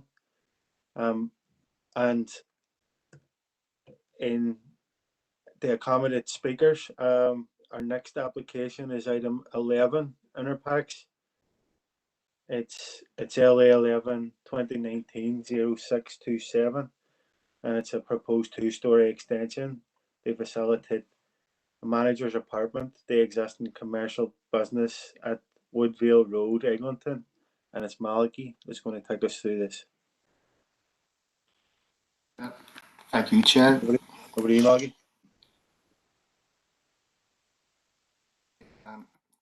This is item 11, LA 11 2019 0627. The proposal relates to a proposed 2-story extension to facilitate a manager's apartment to an existing commercial business at 1 Woodley Road, Eglinton, and the recommendation is to refuse. The site location on the left-hand side here, the site is outlined in red. It's on the junction of Woodley Road, coming on the Main Street, Eglinton. Here's an overhead view of it. It's an existing commercial business which is in operation for approximately 20 years. The proposed plans is a 2-story extension to the existing single-story building to provide ground floor and first floor residential accommodation. The proposed plans show the proposed living accommodation ground floor plan, living room, kitchen area, etc. And the proposed first floor plan shows living accommodation in terms of a bedroom with stairs coming from the ground floor. living area. And it's not connected, obviously, because it's they are building this single story. The site at present, as I say, it's a commercial use. The use is being in existence. There was approval. There previously was a residential property at this location. It was approved in 1999 for commercial business. It has been operating for that period. The site is single story at the minute, and the extension will be mainly viewed from the Woodville Road here, along here. The policy context is set out here is also within the case officer report. The main issues for consideration in relation to our recommendation are PPS 15, the planning and flood risk, and also PPS 2. In terms of consultation responses, the road service had asked for additional plans, and when the plans were received, and we're satisfied that all roads requirements have been correctly identified and considered. Environmental Health have no objections to the proposal. Rivers Agency have stated that the site lies within 1 in 100 year fluvial floodplain, and the application is contrary to FLD1. Unless it can be demonstrated the proposal constitutes an exception to the policy. HED have been consulted. It was coming up as a constraint in terms of monuments associated with the village. So there's no objections there, and we've also consulted Shared Environmental Services in relation to the proposal, given the potential hydrological links from the site to the Foyle, Spa and Ramsar. SES, they've been able to complete the HRA, the habitat regulation assessment, in the absence of information requested, and in particular, they need a flood risk assessment to complete this assessment. I suppose in terms of the background of the application has been submitted, as I say, as a proposed extension, and primarily to provide residential accommodation as described in the design and access statement in support of the commercial business. The reasoning being given here is that the applicant seeks to live at her commercial business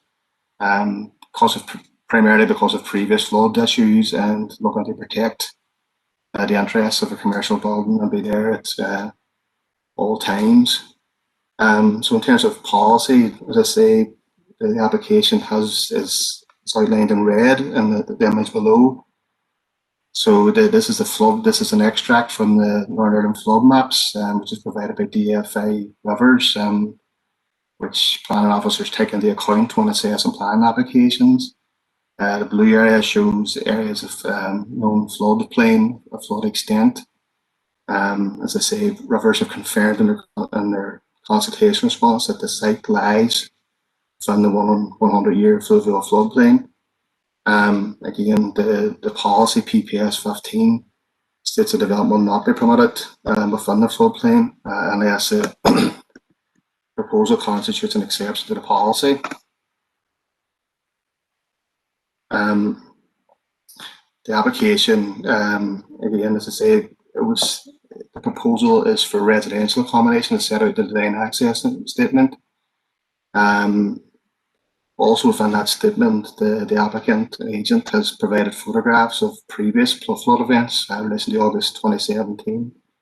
As you can see, the property, both internally and externally, was affected by the floodplain, and this is also part of the case put forward by the applicant for the reasoning to have residential accommodation at the property, because she wishes to protect her commercial interests and stock at the business, such a flood incident happen again.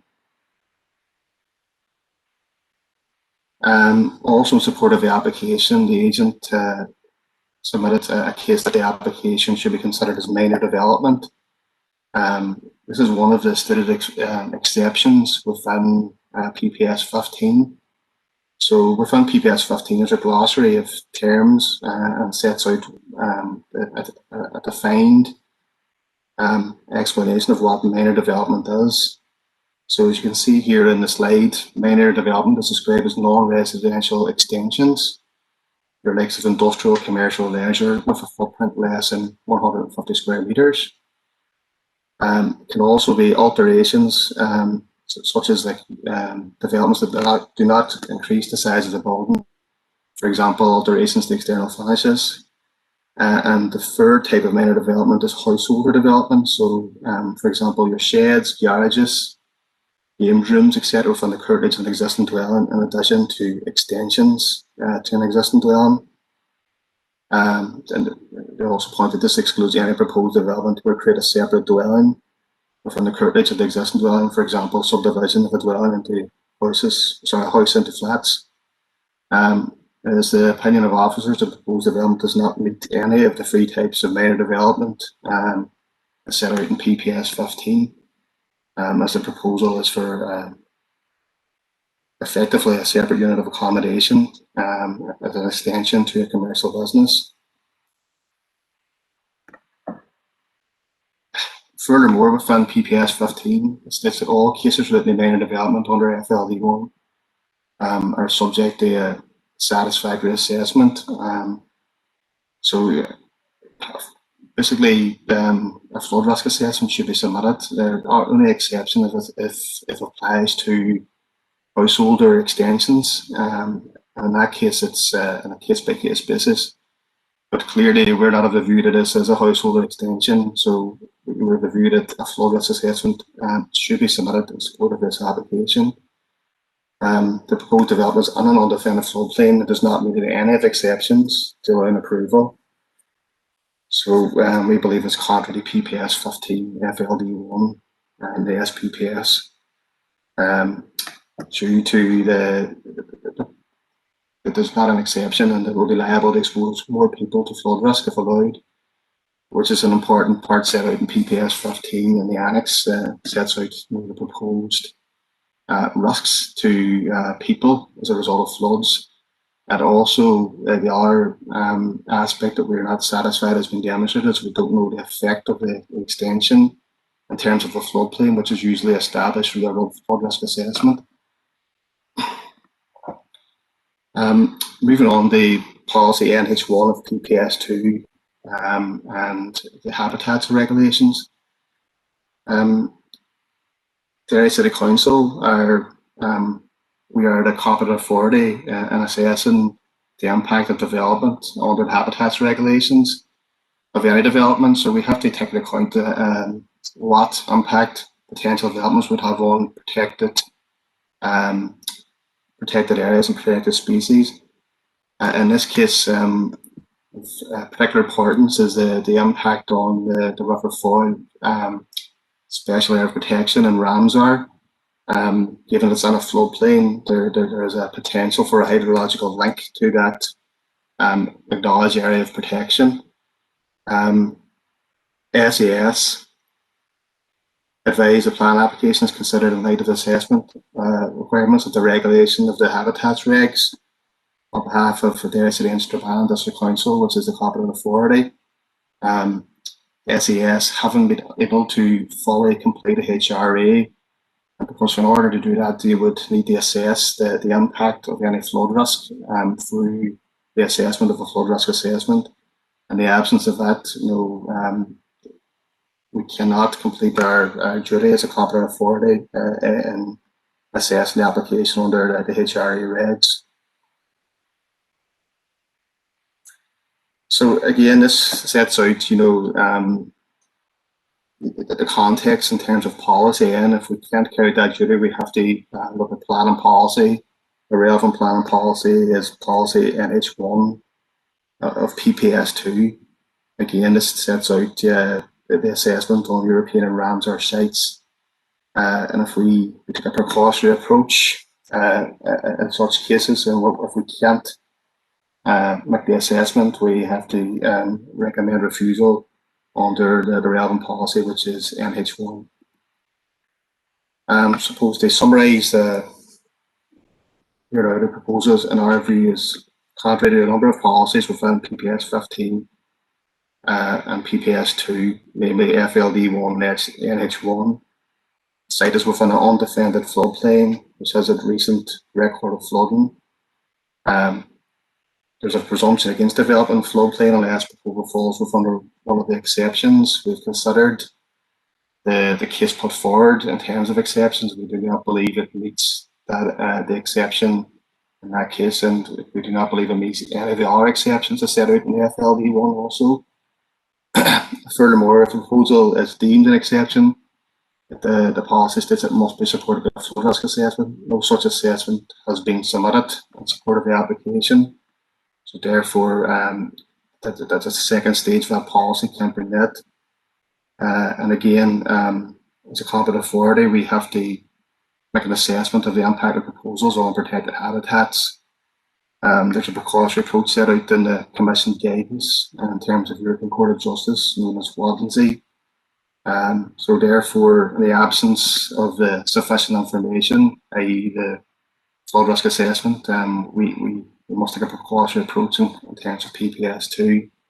And again, so therefore we believe it's contrary as it stands, PPS2 and NH1. Thank you, Chair. Smoggy, can I invite Rosemary Wright, the applicant, to address the committee? Is Rosemary on the call? Yes, I'm here. You're very welcome, Rosemary. You've got 5 minutes to make your contribution to the committee. Oh, thank you. Thank you for letting me speak today. Yes, I've had the business there in Eglinton for over 24 years, and I just felt as if I had got in to the building that night, I would have been able to save it and save stock. If I'd had an upstairs, I could have moved stock up. It was the fact of like getting into the building that night was one of the hardest bits to do. And it is, I've been there for almost 25 years, and I'm trying to move the business forward. And I have taken a new path in the business with the current COVID problems. In the sense of taking the business online, so therefore having to store more stock, and was looking to put it upstairs so that if anything like what happened in 2017 would arise again, that I would have somewhere to take it to. I feel that as if it's been unfairly looked at, turning me down for flooding, because it had never flooded there in hundreds of years in that area, and I felt as if the business was being penalized for that. I have taken the business since COVID. Yes, it is a beauty salon with X amount of treatment rooms, but I have taken it now to also online, where I have launched my own makeup line and my own brush line, and I have to find somewhere to stock these goods. And I'm looking to employ more people, and I needed the area just to store more stock in that. But thank you for listening to me today. Thank you, Rosemary. Members, is there any questions for Rosemary? Alderman McClintock. And thank you, Rosemary, for sharing that with us. I'm sure you won't remember it, but on the day following that terrible flood, I did visit your premises as we were doing the rounds in Eglinton. I can remember that devastation. You say that you have been there for 24-ish years, so presumably that was the first and only time that you experienced flooding of that nature. And I appreciate, absolutely appreciate the point that you're making about this really puts your business in danger if you can't expand and if you don't have a place where you can store your stock. Has this any implications for you insurance wise? Are there, have you any difficulties getting insurance? I'm just wondering if there is how necessary this really living over the shop basically is for your business. Yes, thank you, Henry. It's yeah, I don't have insurance for flooding. I am insured if a pipe bursts in the building and puts, water through the building that way, but not if it comes in the front door. But I have not insurance for if water comes in again. So yes, I would like to have been there so that I could lift the stock and move it to upstairs. Consider now I have taken the business in a different direction too, and taken it online and have thousands and thousands of pounds worth of stock that I have to try and save. So no, I don't have insurance. So this was to try and help with that too, because that is something that the insurance company asked for at the time. Did I have somewhere that I could take it upstairs? And I didn't. I don't have that at this stage. Come back in very briefly, Chair. Go ahead. Rosemary, it was stated, I think, in the officer's report there that this was previously residential. Was that previous to you moving into the building, or have you ever lived there before? No, Henry, I haven't lived. It was a residential house, and then I have built onto it. So in total, there is 11 treatment rooms within the building, but no, I have never lived there. Thanks, Chair. Thank you, Hilary. Councillor McKinney. Thank you for letting me in, Chair, and Rosemary, thanks for coming along and explaining your case. I used to live quite closely around Mallory Park there, so I know exactly where you are. The actual the officer mentioned about flood risk assessment. Would you be prepared to undertake a flood risk assessment? Yeah, yes, of course, yes. Whatever it would take to do, not a problem. Yes. Okay, that's all I really want to ask you. Thank you. Philip, members, is there any other questions for Rosemary? No. Thank you, Rosemary, and for your very powerful contribution to today's committee. I know in relation to the flooding events in 2017, I think we've all been in contact with people who have been directly impacted by it. And I know since then I've been speaking to people on a regular basis who face the anxiety every time we've a weather warning, and they seem to be coming more and more often and more regular since then. And thankfully we haven't had anything that is comparable to 2017, but it still causes a lot of anxiety, and I can understand exactly where you're coming from in relation to your business and your stock, and trying to protect that in the light of what becomes our ever-changing climate. But I want to just thank you for your contribution to the committee, and I've no doubt that that your words will be considered as members take a decision on this. Thank you. Members, question, Dave Malachy, Alderman McClintock. Malachy, obviously, I'm trying to see if there's any way that we can find a way around this, because I mean it is a very, very moving case, and I can understand a lady whose life has been devoted to this business. It would be disastrous if she's not able to continue there. And to me, this is almost a case like living over the shops. But in terms of a question, just hearing there that Rosemary would be prepared to undertake a flood risk assessment, I'm just wondering, in your opinion, what difference, or how much of a difference, how much of an impact that would make, because I just fail to see how her living next to her business or above her business, how that could cause or exacerbate flooding. So I'd just be interested in your opinion there. Thank you. In terms of the policy assessment, and it is the fact that that you're introducing a residential use and actually putting the applicant at risk in terms of flooding and their proposed residential property. So that would be one element, and that's why residential development isn't a stated exception in the policy. I suppose our flood risk assessment, if it was decided by members that the proposal was an exception, or would have to establish then all the flood risks in terms of not only the applicant's site, but any other flood risks that might result from the development elsewhere in the floodplain. So it's not just the site itself; it's the potential to have an impact further beyond the site in terms of flood risk. So that's the purpose of that. So we would arrive at a flood risk assessment if it was deemed acceptable to have a residential property. But in our view, putting the residential property in the floodplain is not an exception under the policy. Thank you, Chair.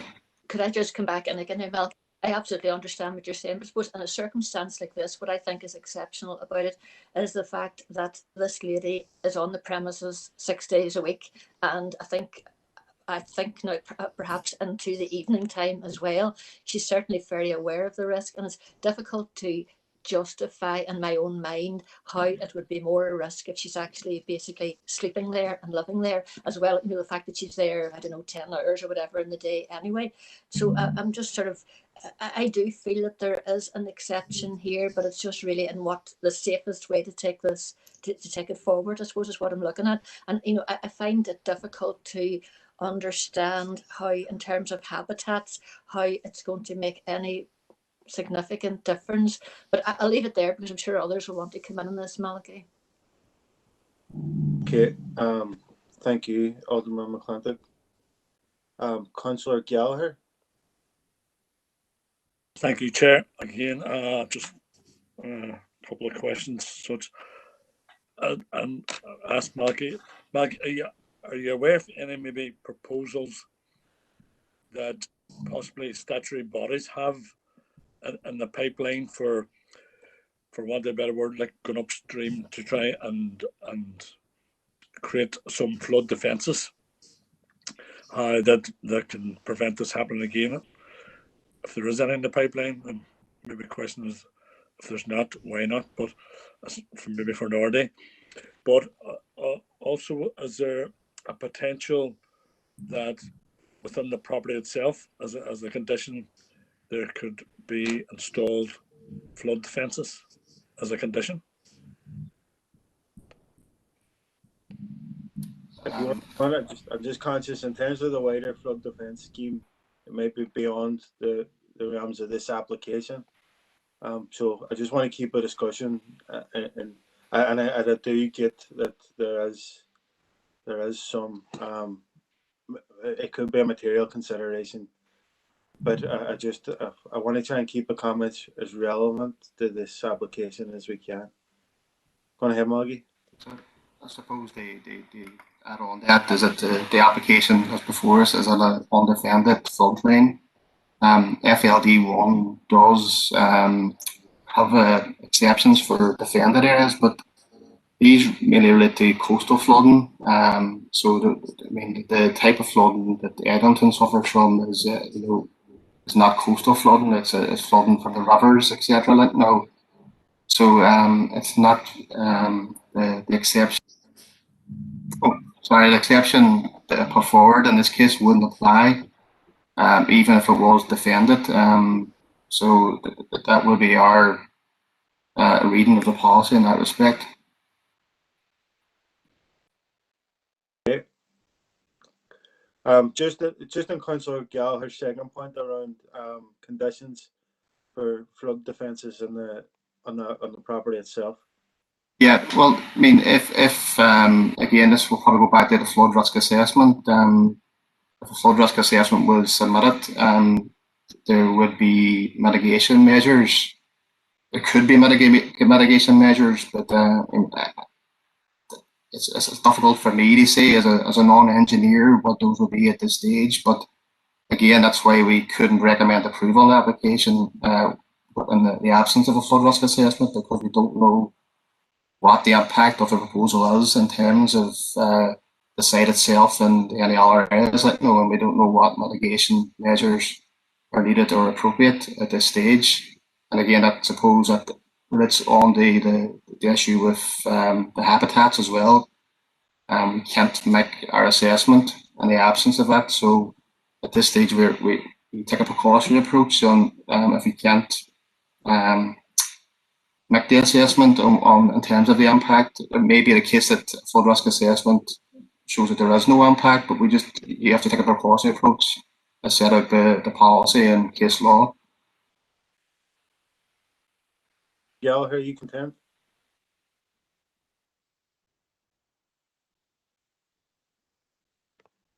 I'm assuming that's a yes. Councillor McKinney? I would just really concur with what Hilary and Paul have said, and I would ask that if there was a flood risk assessment done, can we look at PPS 15 Annex E1 again, please? And possibly, I mean, earlier on we've just approved a site in Eglinton where part of the measures were that there was like I would call it a raft foundation put in to mitigate flooding. Can we possibly maybe, as Paul said, bring these factors in if we were to approve it? Thank you, Chair. Okay, do you want to pick up on that, Malky? I suppose in terms of the I suppose the difference between this application and the one that was discussed earlier is that the residential property was not, and the last application wasn't within the floodplain. Or this is within the floodplain, and again, I don't know what mitigation measures would be appropriate if there's any even would get around. For example, you've seen the photographs from 2017. The ground floor of the existing property was flooded, and the surrounding car park.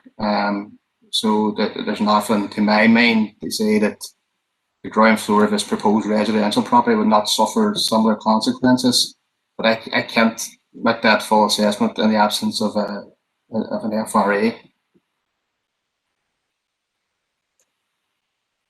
I know Suzanne has asked to come in.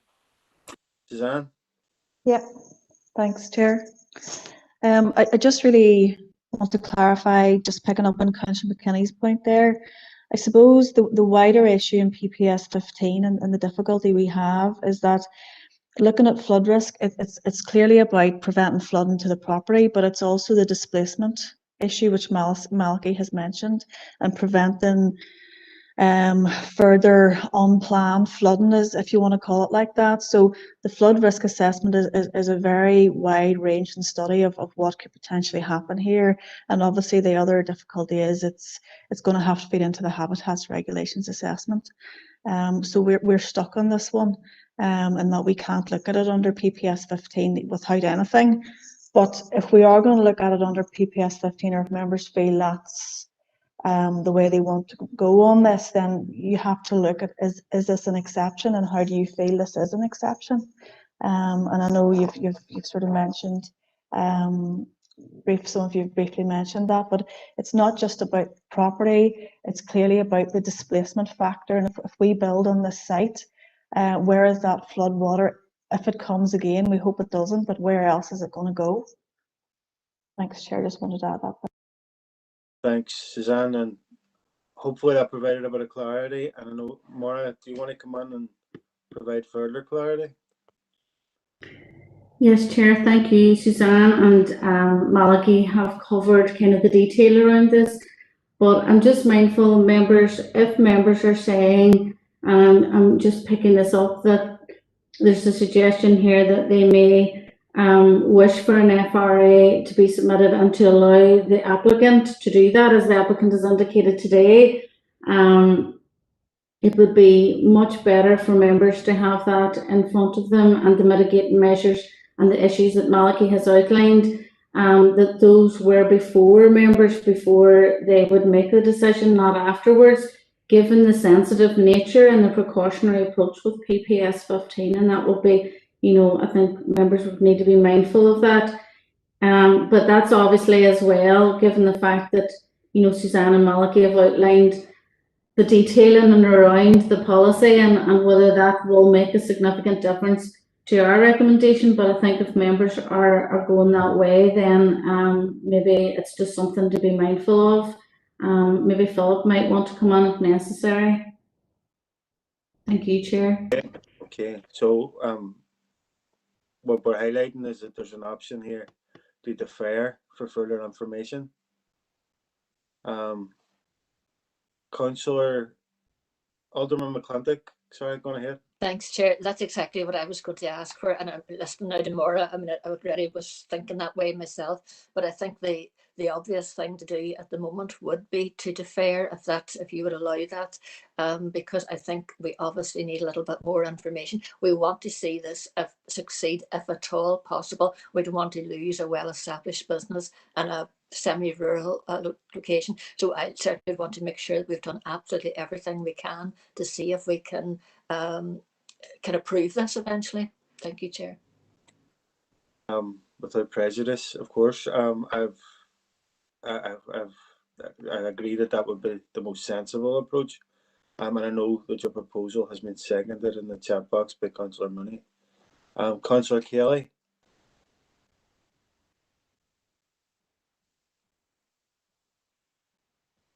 Chair, I suppose it's really been said. I just had a concern that we were kind of moving towards maybe making a decision today on foot of not having a flood risk assessment and a habitats regulations assessment because of the issue around displacement, around the issue of building a residential property effectively in a floodplain.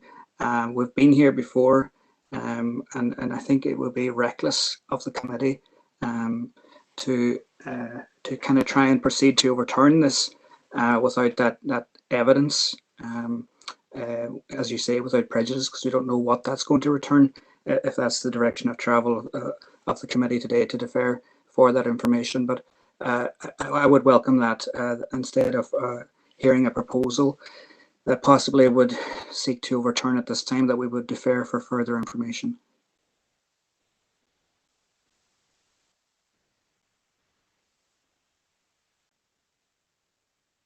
Everybody seems to be in agreement in relation to this. So this application with which has been, there's a proposal and which has been seconded to defer for further information, which I'm happy to accept. So if there's nobody with any opposition to that, then we're all in agreement that that application has been deferred, subject to for further information. So hopefully, whenever it returns, we will have the habitats regulations and a flood risk assessment to consider. Sorry, Chair, could I just come in there? When we've done this before, would members seek a timeline on that in order to ensure that we progress that we get this information within a certain timeline? Given where we are, is there? Yeah, well, I'll go back to Alderman McClintock, who made the initial proposal. Thanks, Chair. I suppose I'm looking for some guidance because I'm not sure how long a flood risk assessment takes. I mean, are we talking maybe 6 months? I honestly don't know, and I would welcome guidance from officers on that. Okay.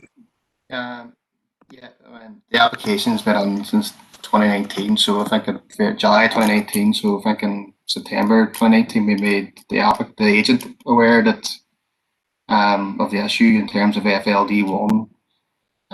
Sometimes it's a case that an agent may not submit the FRA but in this case we didn't get it. It will be a technical report. You probably have to commission it. So I mean, I would advise that that we give the applicant couple of months perhaps they got together, like, no, but I would know that they've been aware of it for a number of years, like, no. Appreciate that, Maggie. Sorry. Alright, go ahead.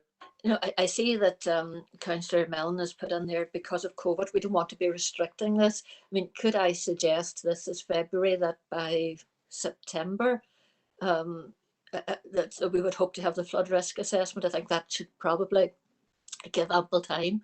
Listen to Malachy there. Thank you. So that can be taken into consideration, and if there's up until September to submit the information required in terms, and then if there's no information, the information is not forthcoming, the application will come back in front of the committee in September. Yeah. Okay. That, Chair, thank you. Chair.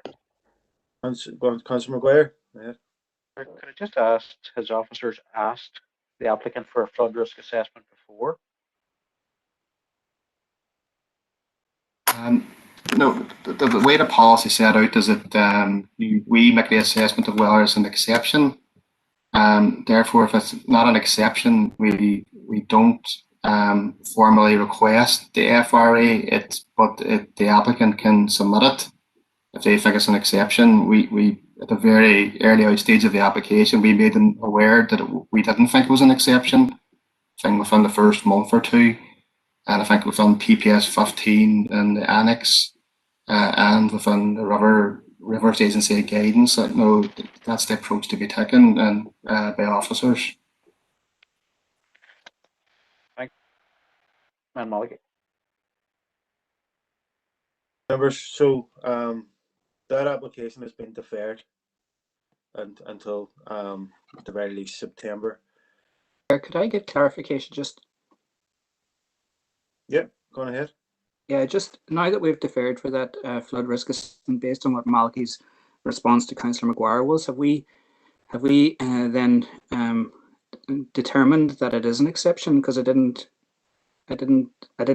missed that then in the course of the conversation.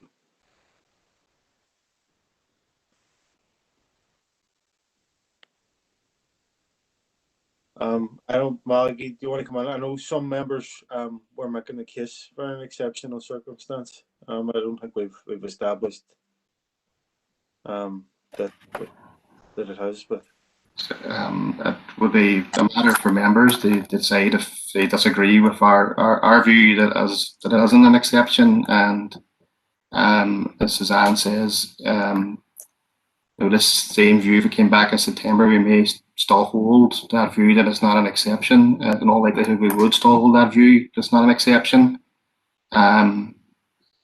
So it's up to members if they want to discuss that now or get the technical information in September. But it's likely that a report will come back with that same view that doesn't meet the exception test in FLD1. Sorry, Chair, just to confirm, that's when I suggested that was on that basis that, you know, officers' recommendation may still remain the same in terms of the principle. However, that the information then would be available to members if they wish to, you know, take a different view of that they would be equipped with information about mitigation, because that obviously was the conversation that was moving towards that today. And I was just highlighting that as an option, Chair. Thank you. okay, Councillor Kelly, does that provide the clarity? Thank you. Okay. So members, that application has been deferred, and it will. I'm going to move on now. But whilst I'm moving on, members, I just want to highlight that we've reached the 2-hour mark. But we're in all applications which have speakers have been heard. So we've one item remaining. Do members wish to take a 10-minute break now, or do you wish to proceed with the meeting? There's Councillor Murnay has indicated that he wishes to carry on, as is Aileen and Hillary. So I'm going to continue, members. Our next item is item 10 in our pack. It's LA 11-2020-0526. And it's again, it's Malagi going to take us through it.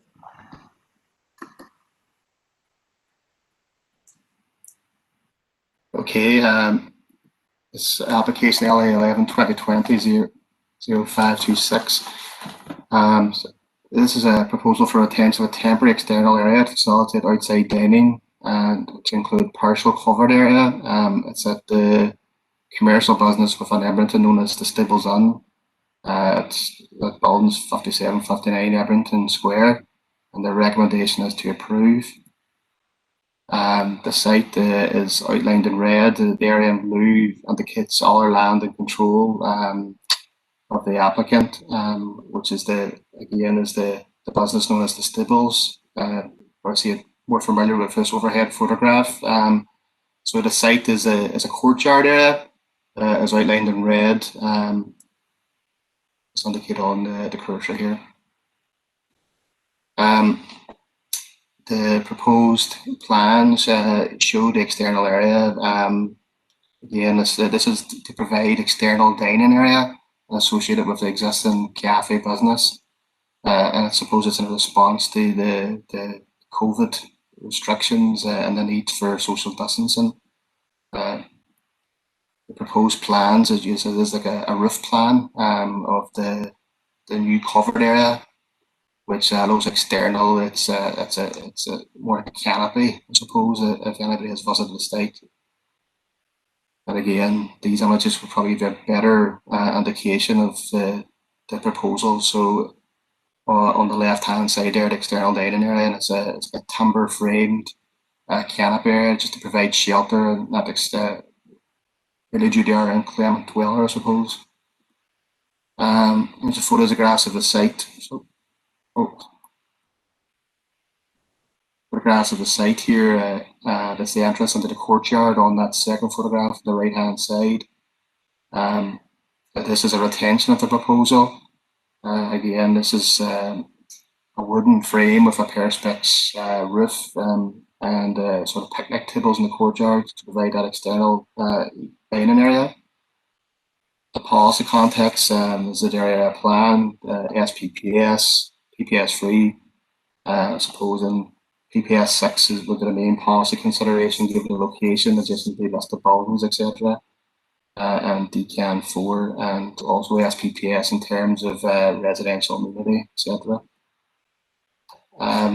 We consulted HED, Historic Environment Division, both the Monuments team and the Historic Buildings team. They've considered the proposal on the basis of information, advisor content. Again, they feel that these are fairly temporary proposals that are reversible and won't have any long-lasting impact on the historic environment or monuments. Road Service have no objection in principle. There's no increase in business. It's just to change how they're operating the business, so they don't see any increase. And there's adequate parking, etc., and servicing already provided for the business. And noise was considered by environmental health and I've suggested a condition. With one representation received from an occupant at 5 Brown Drive. I suppose it was in the initial notification letter and they were seeking clarity on the nature of the proposal. They were supportive in principle. There was further amendments to the application notification. So that neighbour was notified again and we've had no further correspondence on the matter. I suppose in summary, existing buildings are not listed, but they're in close proximity. Listed buildings at 49 and 63 Edmonton Square, which are all occupied.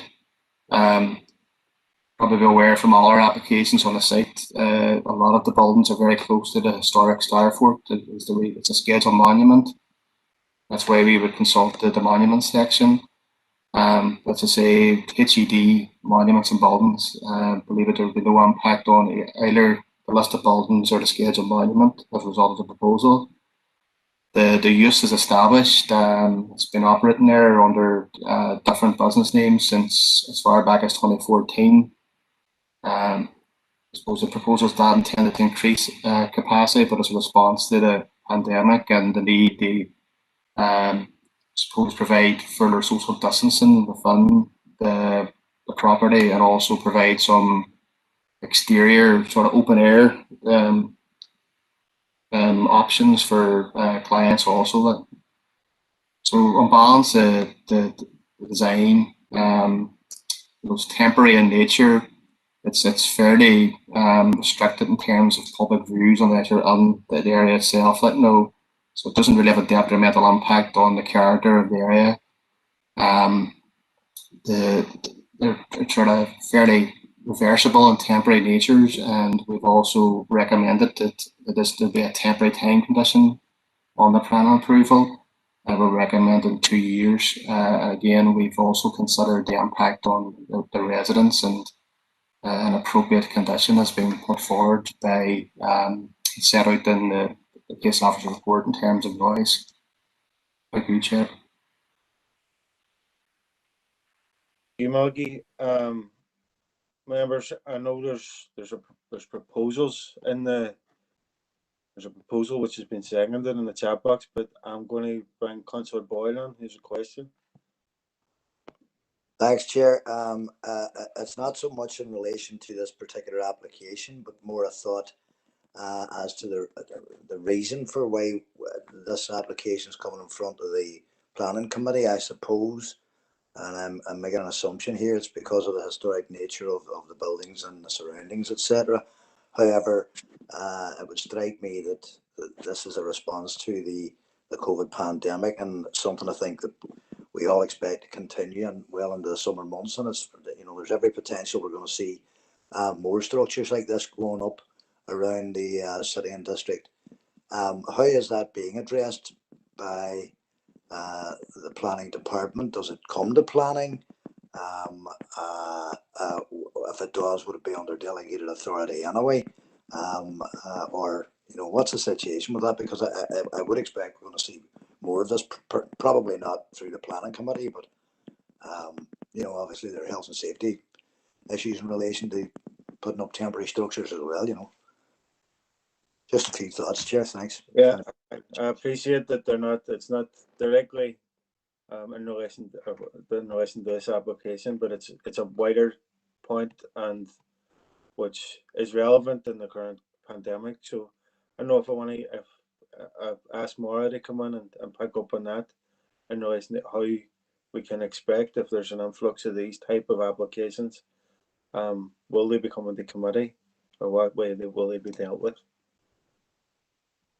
Chair, we've had quite a number of various proposals over the last, I would say, really since April, May time, along with the council schemes that have been set up in order to assist businesses in the city and district.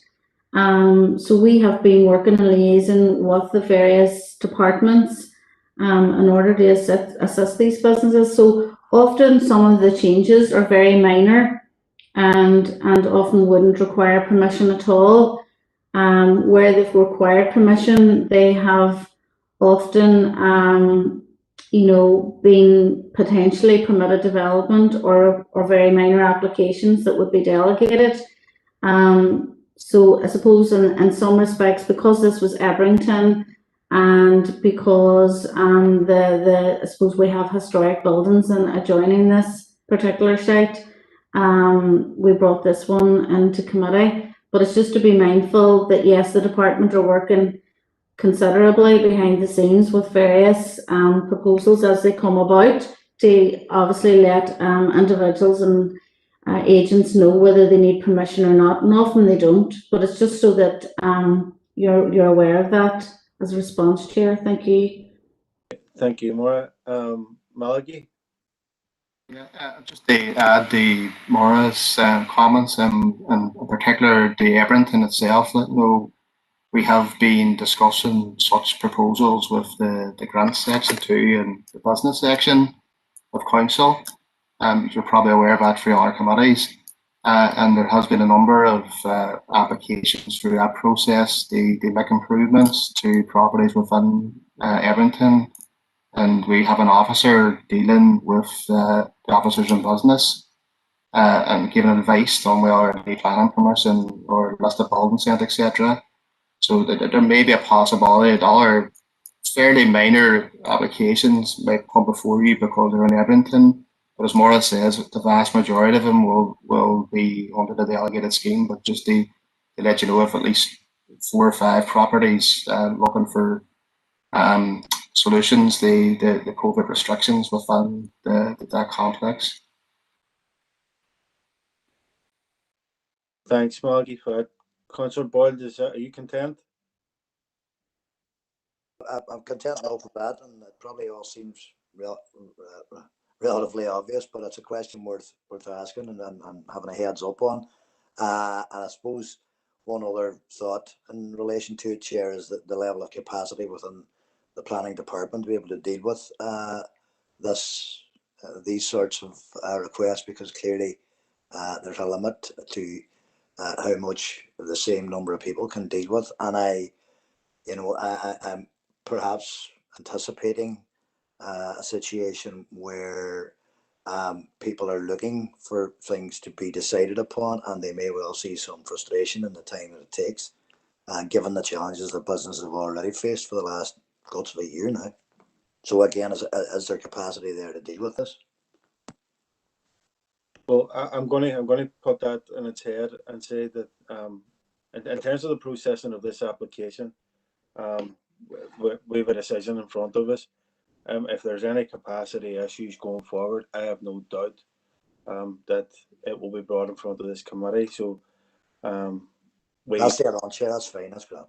And members can, if there's any concerns around the numbers of we're all provided with a list of decisions issued, or the weekly lists of applications, and if there's concerns arising out of that, then we can raise them as they arise rather than it's trying to predict problems.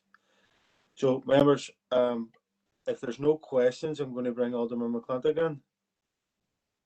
Chair, just briefly, I'm very happy to propose approval. I mean, it's simply a retention of a temporary structure helping out a business during COVID. So simply proposing the approval.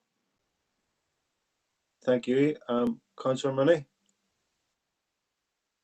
Happy to second myself with comments with Alderman McClintock. Thank you. Okay, and I know just comment on the chat box in relation to one of the conditions in relation to the noise condition provided by HGD or environmental health even. Apology. Chair, I've just actually read that again, and I'm happy with what's on the answers. Like. Okay. Members, I'm going to put this to a vote. There's a proposal from Alderman McClintock, seconded by Councillor Mooney. Is there anybody in disagreement with the proposal in front of us? No. Then that's unanimous. Members, that's all of our applications dealt with, and I'm going to be honest with you. I wasn't entirely confident that we were going to reach this stage, so even less so with more than an hour to spare. So going to move on now to item 6 on our packs, and it's arrangements of the establishment of an independent panel to advise on design and placemaking for key sites within our council district area. I'm going to pass over to Eamon to give an update on that. Thank you very much, Chair. Thank you, members. Members, you will recall that at the January meeting, I outlined briefly the proposal to establish this independent panel, as the Chair has outlined, to advise on good design and placemaking on any sites within the district that would be deemed appropriate. As I say, the paper that you have in your packs today is really the follow-up and contains the relevant detail. For members, members will be aware that a key development site, gateway site here in the city had been identified, and developers had approached council to put something different on the site. course, it is public knowledge that is the Tilly and Henderson site at the end of Craigavon Bridge, and obviously a key site not only for the city but for the entire district. So basically, members, this is just, as I say, to update you on what this actually means in practice. And an independent panel will be established, and they will consult with the planning team and with the applicant team to review proposals for any given site within the district that is deemed to be important, necessary, where the council would benefit from that additional independent advice, and then can be considered as an overall part of the decision-making process. The panel will consist of members drawn from the Ministerial Advisory Group on Architecture and the Built Environment, commonly known as MAG, and those who are appointed to the MAG advisory group are there for a fixed term and is ministerial appointment through public competition. The panels that we will establish will have a maximum of 5 members from the MAG committee, and it's intended that this would be an interactive process with a maximum of 3 meetings between the panel and the planners and the applicant. And again, it's looking at issues such as the analysis, the concept, the scaling, the mass, the materials, the finishes, and all leading hopefully to look upon good design. Upon conclusion of the review, members, there will be a report prepared by the panel that then can be considered, as I said, as part of the overall decision-making process. It is intended, members, that this will be an independent view, and the proposals will be based on the principles of good design.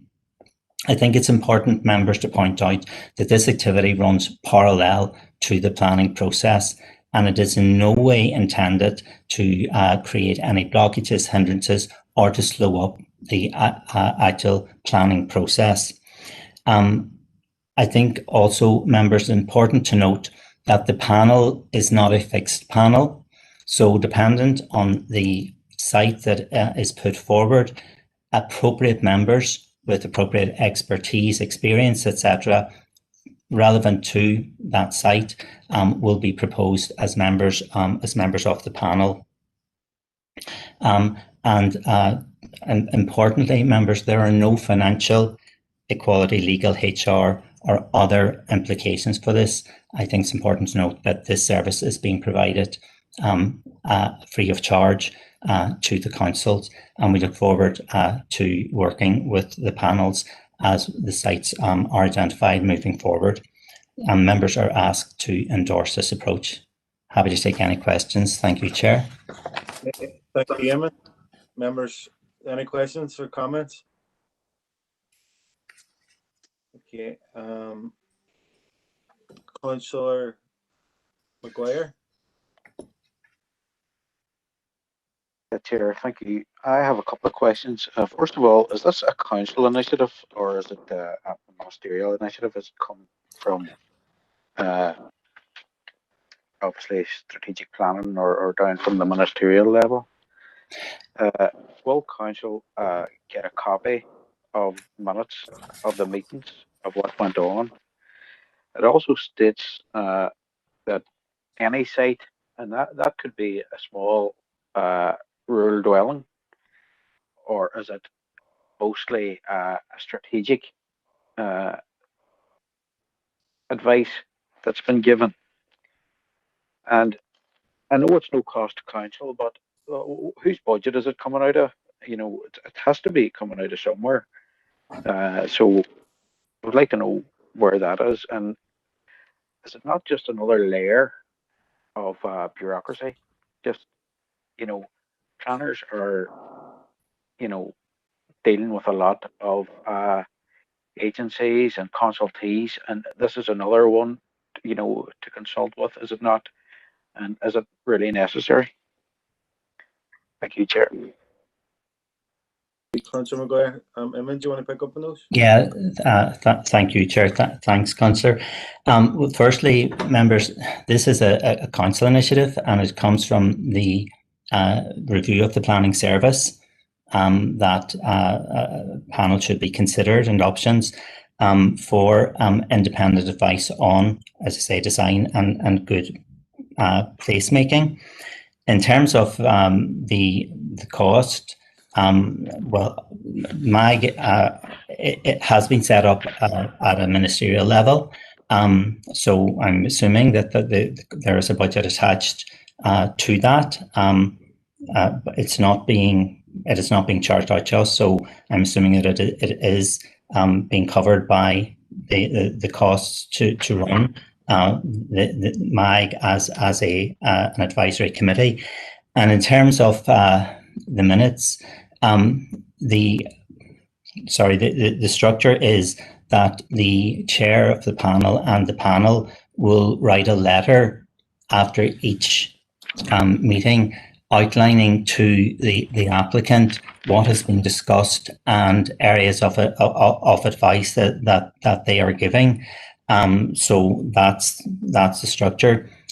In terms of the sites, again, members, it's a question, and I take Councillor Maguire's comments.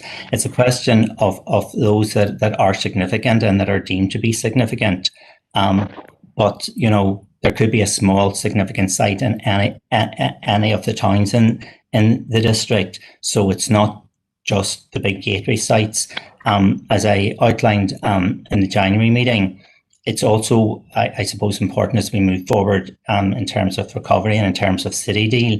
There are going to be very significant proposals being put forward in very prominent locations within both Derry City itself and Strabane town, and it is very much seen, members, as something which can hopefully aid members in their decision-making process, and has in no way been designed as something that will constrain or delay the process. So it is about, as I say, good design and placemaking, and it comes from the review of the planning service. Thank you, Chair. Mr. Maguire, does that provide clarity? Yeah, but it seems to me that it's a way of planning service. It's been handed over to council, but we're going to keep our arm in there and steer you whatever way we want. And I'm not for it one bit, Chair, I have to say. And as a question came in there from Councillor Hussey, I know he's allowed to ask himself, but it was who deems them significant? Who deems an application significant? A planner could say, there's a house in the countryside is significant, or a small business significant, or a single one term could be significant. They could deem that and get this external group to look into it, or it could be a full-blown one farm or a big factory or whatever, which you would think would be significant. So who deems that significant? Can you provide any clarity on that? Yeah, thank you, Councillor. Again, Councillor, the planning team themselves would advise on the significant sites. I suppose initially the phrase was used, gateway sites, but we didn't want to restrict this in case there may be something that members feel that is significant. What I should, sorry, and apologies, members, but I didn't make this clear. This is advisory, so it in no way dictates the decisions lie with the committee and will continue to lie with the committee. This is just so that members have some additional information on whether or not, because a lot of design may be to some degree subjective, and this is to provide impartial advice on what is good design. Thanks, Chair. Okay, thank you, Eamon. There's a number of indicated speakers. Next is Councillor Kelly.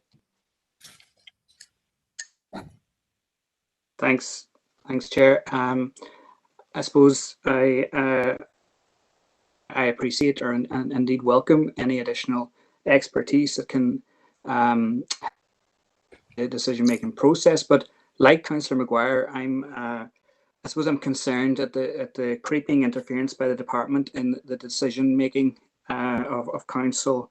And my concern really, and Eamon has kind of addressed it there, but not fully, is in terms of what weight attaches to any report submitted by this new body, because for me it's very hard to see it as anything other than determining, although it's described as advisory.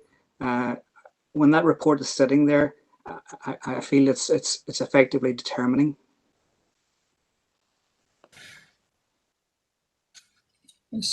Sorry again, through you, Chair. No, I can assure members it is purely advisory. It does not have determinant weight. So, no.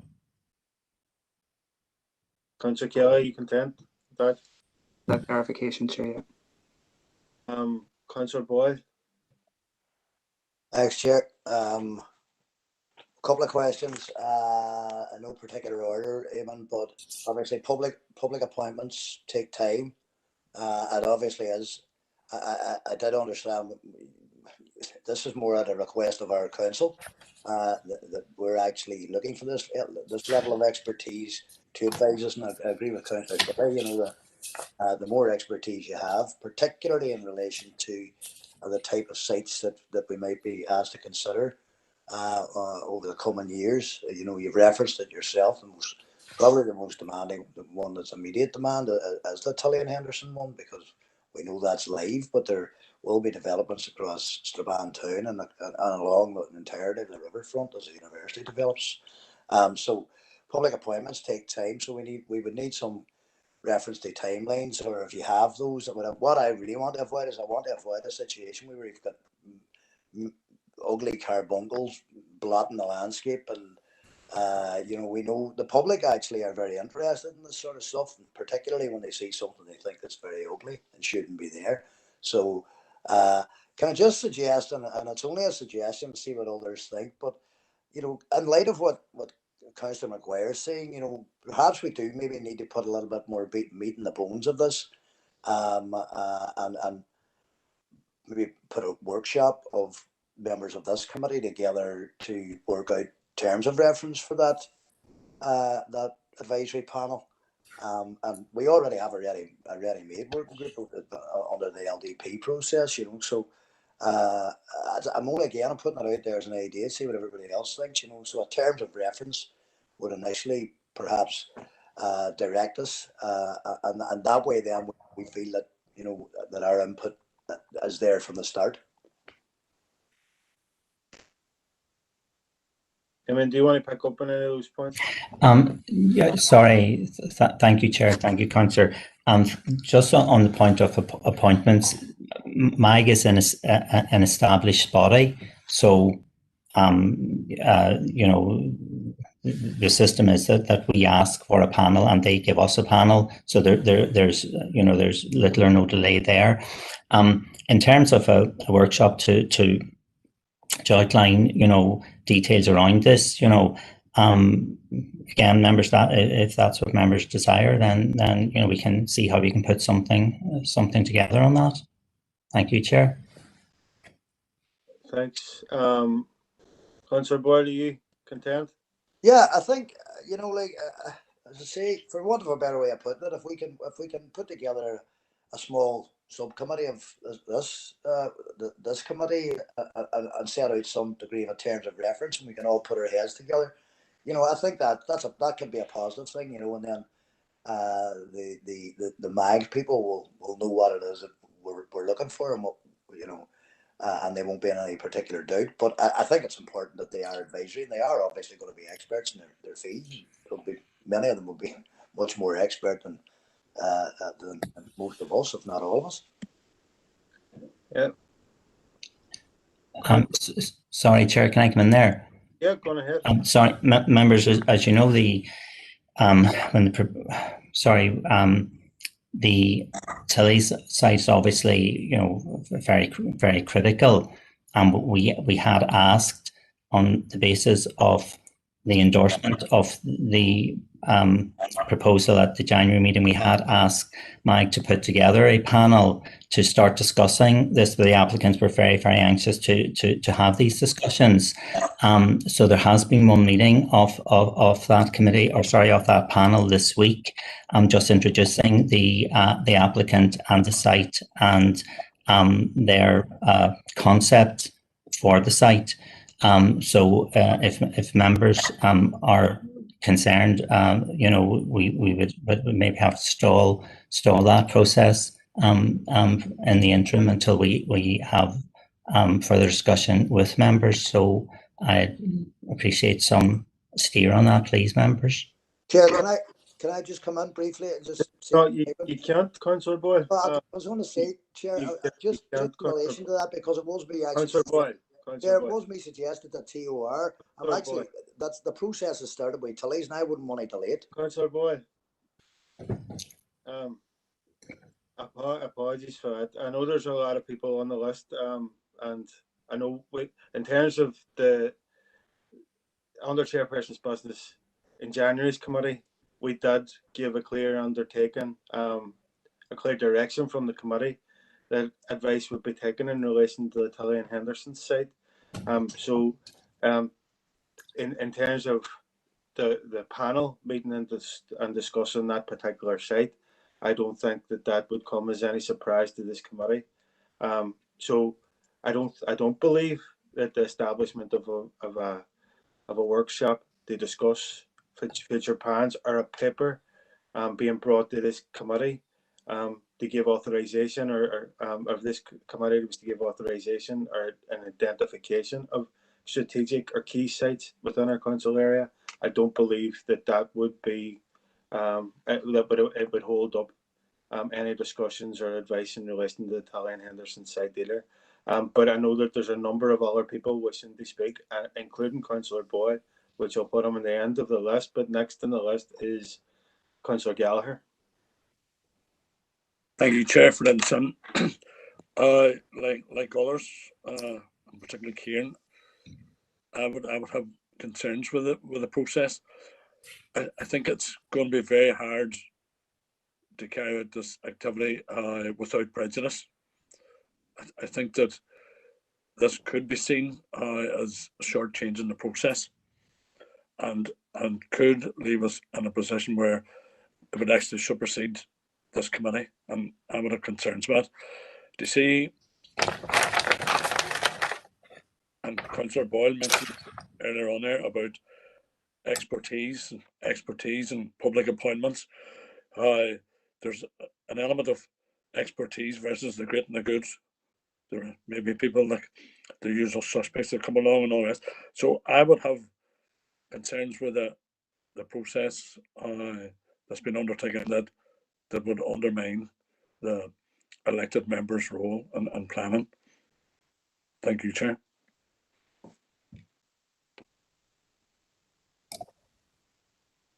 Eamon, do you want to pick up? Yeah, sorry. Look, I fully accept all the comments that have been made, and just assure members that, you know, the intent of this, it was purely to provide additional advice that members could utilise and give whatever weight they considered necessary.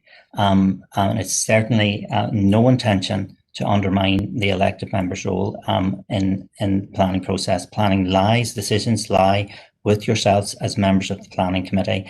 And I just want to assure members that there was no intent whatever to undermine the elected members' role. Thank you, Chair. Councillor Gallagher, have you anything further? Chair, just and my sense is that anything that comes out of this group, on the positive side, will have very, very high expectations, and that then it could add a further layer just to the process of the planning committee. Alderman McClintock. It's just a quick question about conflicts of interest, Eamon. I mean, if elected members from planning committee were wanting to sit on that advisory group, then would they have to step away from the planning process when it would come before planning committee? Thank you, Councillor. Sorry, through you, Chair. Sorry, Alderman. Yeah, you're perfectly correct. Any engagement by members of the planning committee on any planning application outside of the planning committee, as you're all totally aware, would mean that the member would have to declare an interest, and therefore, again, as you pointed out, Alderman, would create a conflict in terms of your ability to vote or participate on any debate. So, as I say, the purpose was to have an independent advice that members could call on. So when the officer report is being presented, that members would have sight and see, the general advice that was given and whether this advice had been taken on board or not. Again, I think it's important to point out that the council or the panel can't make any more than the council can make anybody take independent advice. But again, it was, if you like, a way to make sure that members were comfortable in having seen what was being presented, and we're content that it was good design and that independent advice was that this was good design and I suppose last the test of time. So that's the reasoning behind it. It was seen very much as something that would assist members in the overall decision making process. But I'm hearing members' concerns, and I'm quite happy to take all of this on board. And we can go away and rethink this. I think it is important that members are totally comfortable moving forward with how this process might work. So, perfectly happy members to take this away and rethink, and we'll come back with further suggestions, taking on board what members have said. Happy to take any further comments or questions, Chair. Thank you, Eamon. There's a few more indicated speakers. I'm not entirely sure. Does Councillor Boyle want to come back in? Well, I did, but if others want to come in before me, that's grand. Okay. Alderman Hussey, I know you're not a member of the committee, but given the fact that we're not discussing a planning application, I have no problem with you posing a question. Appreciate that, Chair. Thank you very much. Eamon, with regard to the panel, in planning, I suppose, there are several issues looked at. I mean, you could envisage the initial part where maybe you're looking at an outline proposal where concept and use and the implications of that are involved. And then in full application, you're looking at the actual design of what's coming before the planning committee. Is it envisaged that the panel would sit in an advisory capacity on all of those elements of planning, or simply on the design issue? Thank you, Chair. Thank you, Councillor Hussey. Thank you, Chair. Again, no, this is purely about design and good placemaking. That's purely the only areas that they will be providing advice on. Thank you, Chair. Councillor Boyle, did you want to come back on now because there's no further questions? There's no further indicated speakers. Chair, I was going to make a proposal along the lines of what I suggested at the beginning, was that we might consider a workshop of members of this committee, perhaps even a workshop including all elected members, an open invite. I'll put that to Eamon, and I think that maybe could be part of the deliberations. So I'll not make a formal proposal of that now, but I think it's something that we should consider doing, and so that we can draw up some terms of reference for the MAG people. I suppose it lets them know our thinking, and as I said earlier, you know, it means that we're in there at the very beginning of the process, and I think people would probably be much more comfortable if that was the case. I mean, you content with that? Yes, sorry, certainly, Chair. Again, members, and thank you for your comments. All of that will be taken on board. Members should also be aware, Chair, that the opposite site on the John Street site, we now have a reserve matters application in for the old Hamilton site. So we had suggested to the panel that they could look at that as well, because again, opposite sides of the Craigavon Bridge, one on John Street, one on Foyle Road. Again, you know, I don't want to proceed with that if members are uncomfortable with that. But that application is actually a reserve matters application. So probably the general scope, as some members have pointed out, for changes, you know, might be restricted in terms that if it's in general conformity with the original application. But it was again just to get an opinion from the panel as to what that proposal, where it stands in terms of good design. But again, I take a steer from members on whether or not you wish us to proceed with that. Thank you, Chair. Okay. I know Councillor Boyle indicated that we could do this all pretty quickly, and I would tend to agree with them. I think there's been concerns raised by members of the committee, and I think rather than trying to iron out any of those concerns at a committee meeting, I think that if we were to try and pull together a workshop at the earliest opportunity, then we can discuss all of these, including the site selection or whatever the application selection, in terms of key sites that this group should be considering. So if we can work on that basis, that we can try and pull that workshop together as soon as possible, so that those key sites that have already been identified aren't delayed in any way. Councillor Kelly. Thanks for that, Chair. Just very briefly, I wonder if Eamon is going to bring forward some suggestions or a paper that some consideration they might give a thought to is the impact of or the weight that such advice from that body would have if it was to go to planning appeals, just to kind of cover that angle of it as well. Sorry, through you, Chair. Absolutely. Thank you, Councillor Kelly. Yeah, no problem. You content that we proceed on that basis, that there will be we'll sample a workshop together and absolutely. I'll try and do that as quickly as possible. Thank you, members. Okay, thanks, Simon.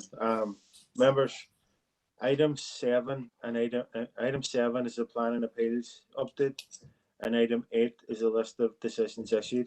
Both of those are open for information. Is there anybody wishes to comment on either of those items?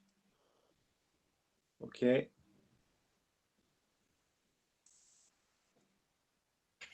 Councillor McGuire's proposed that we take those as read.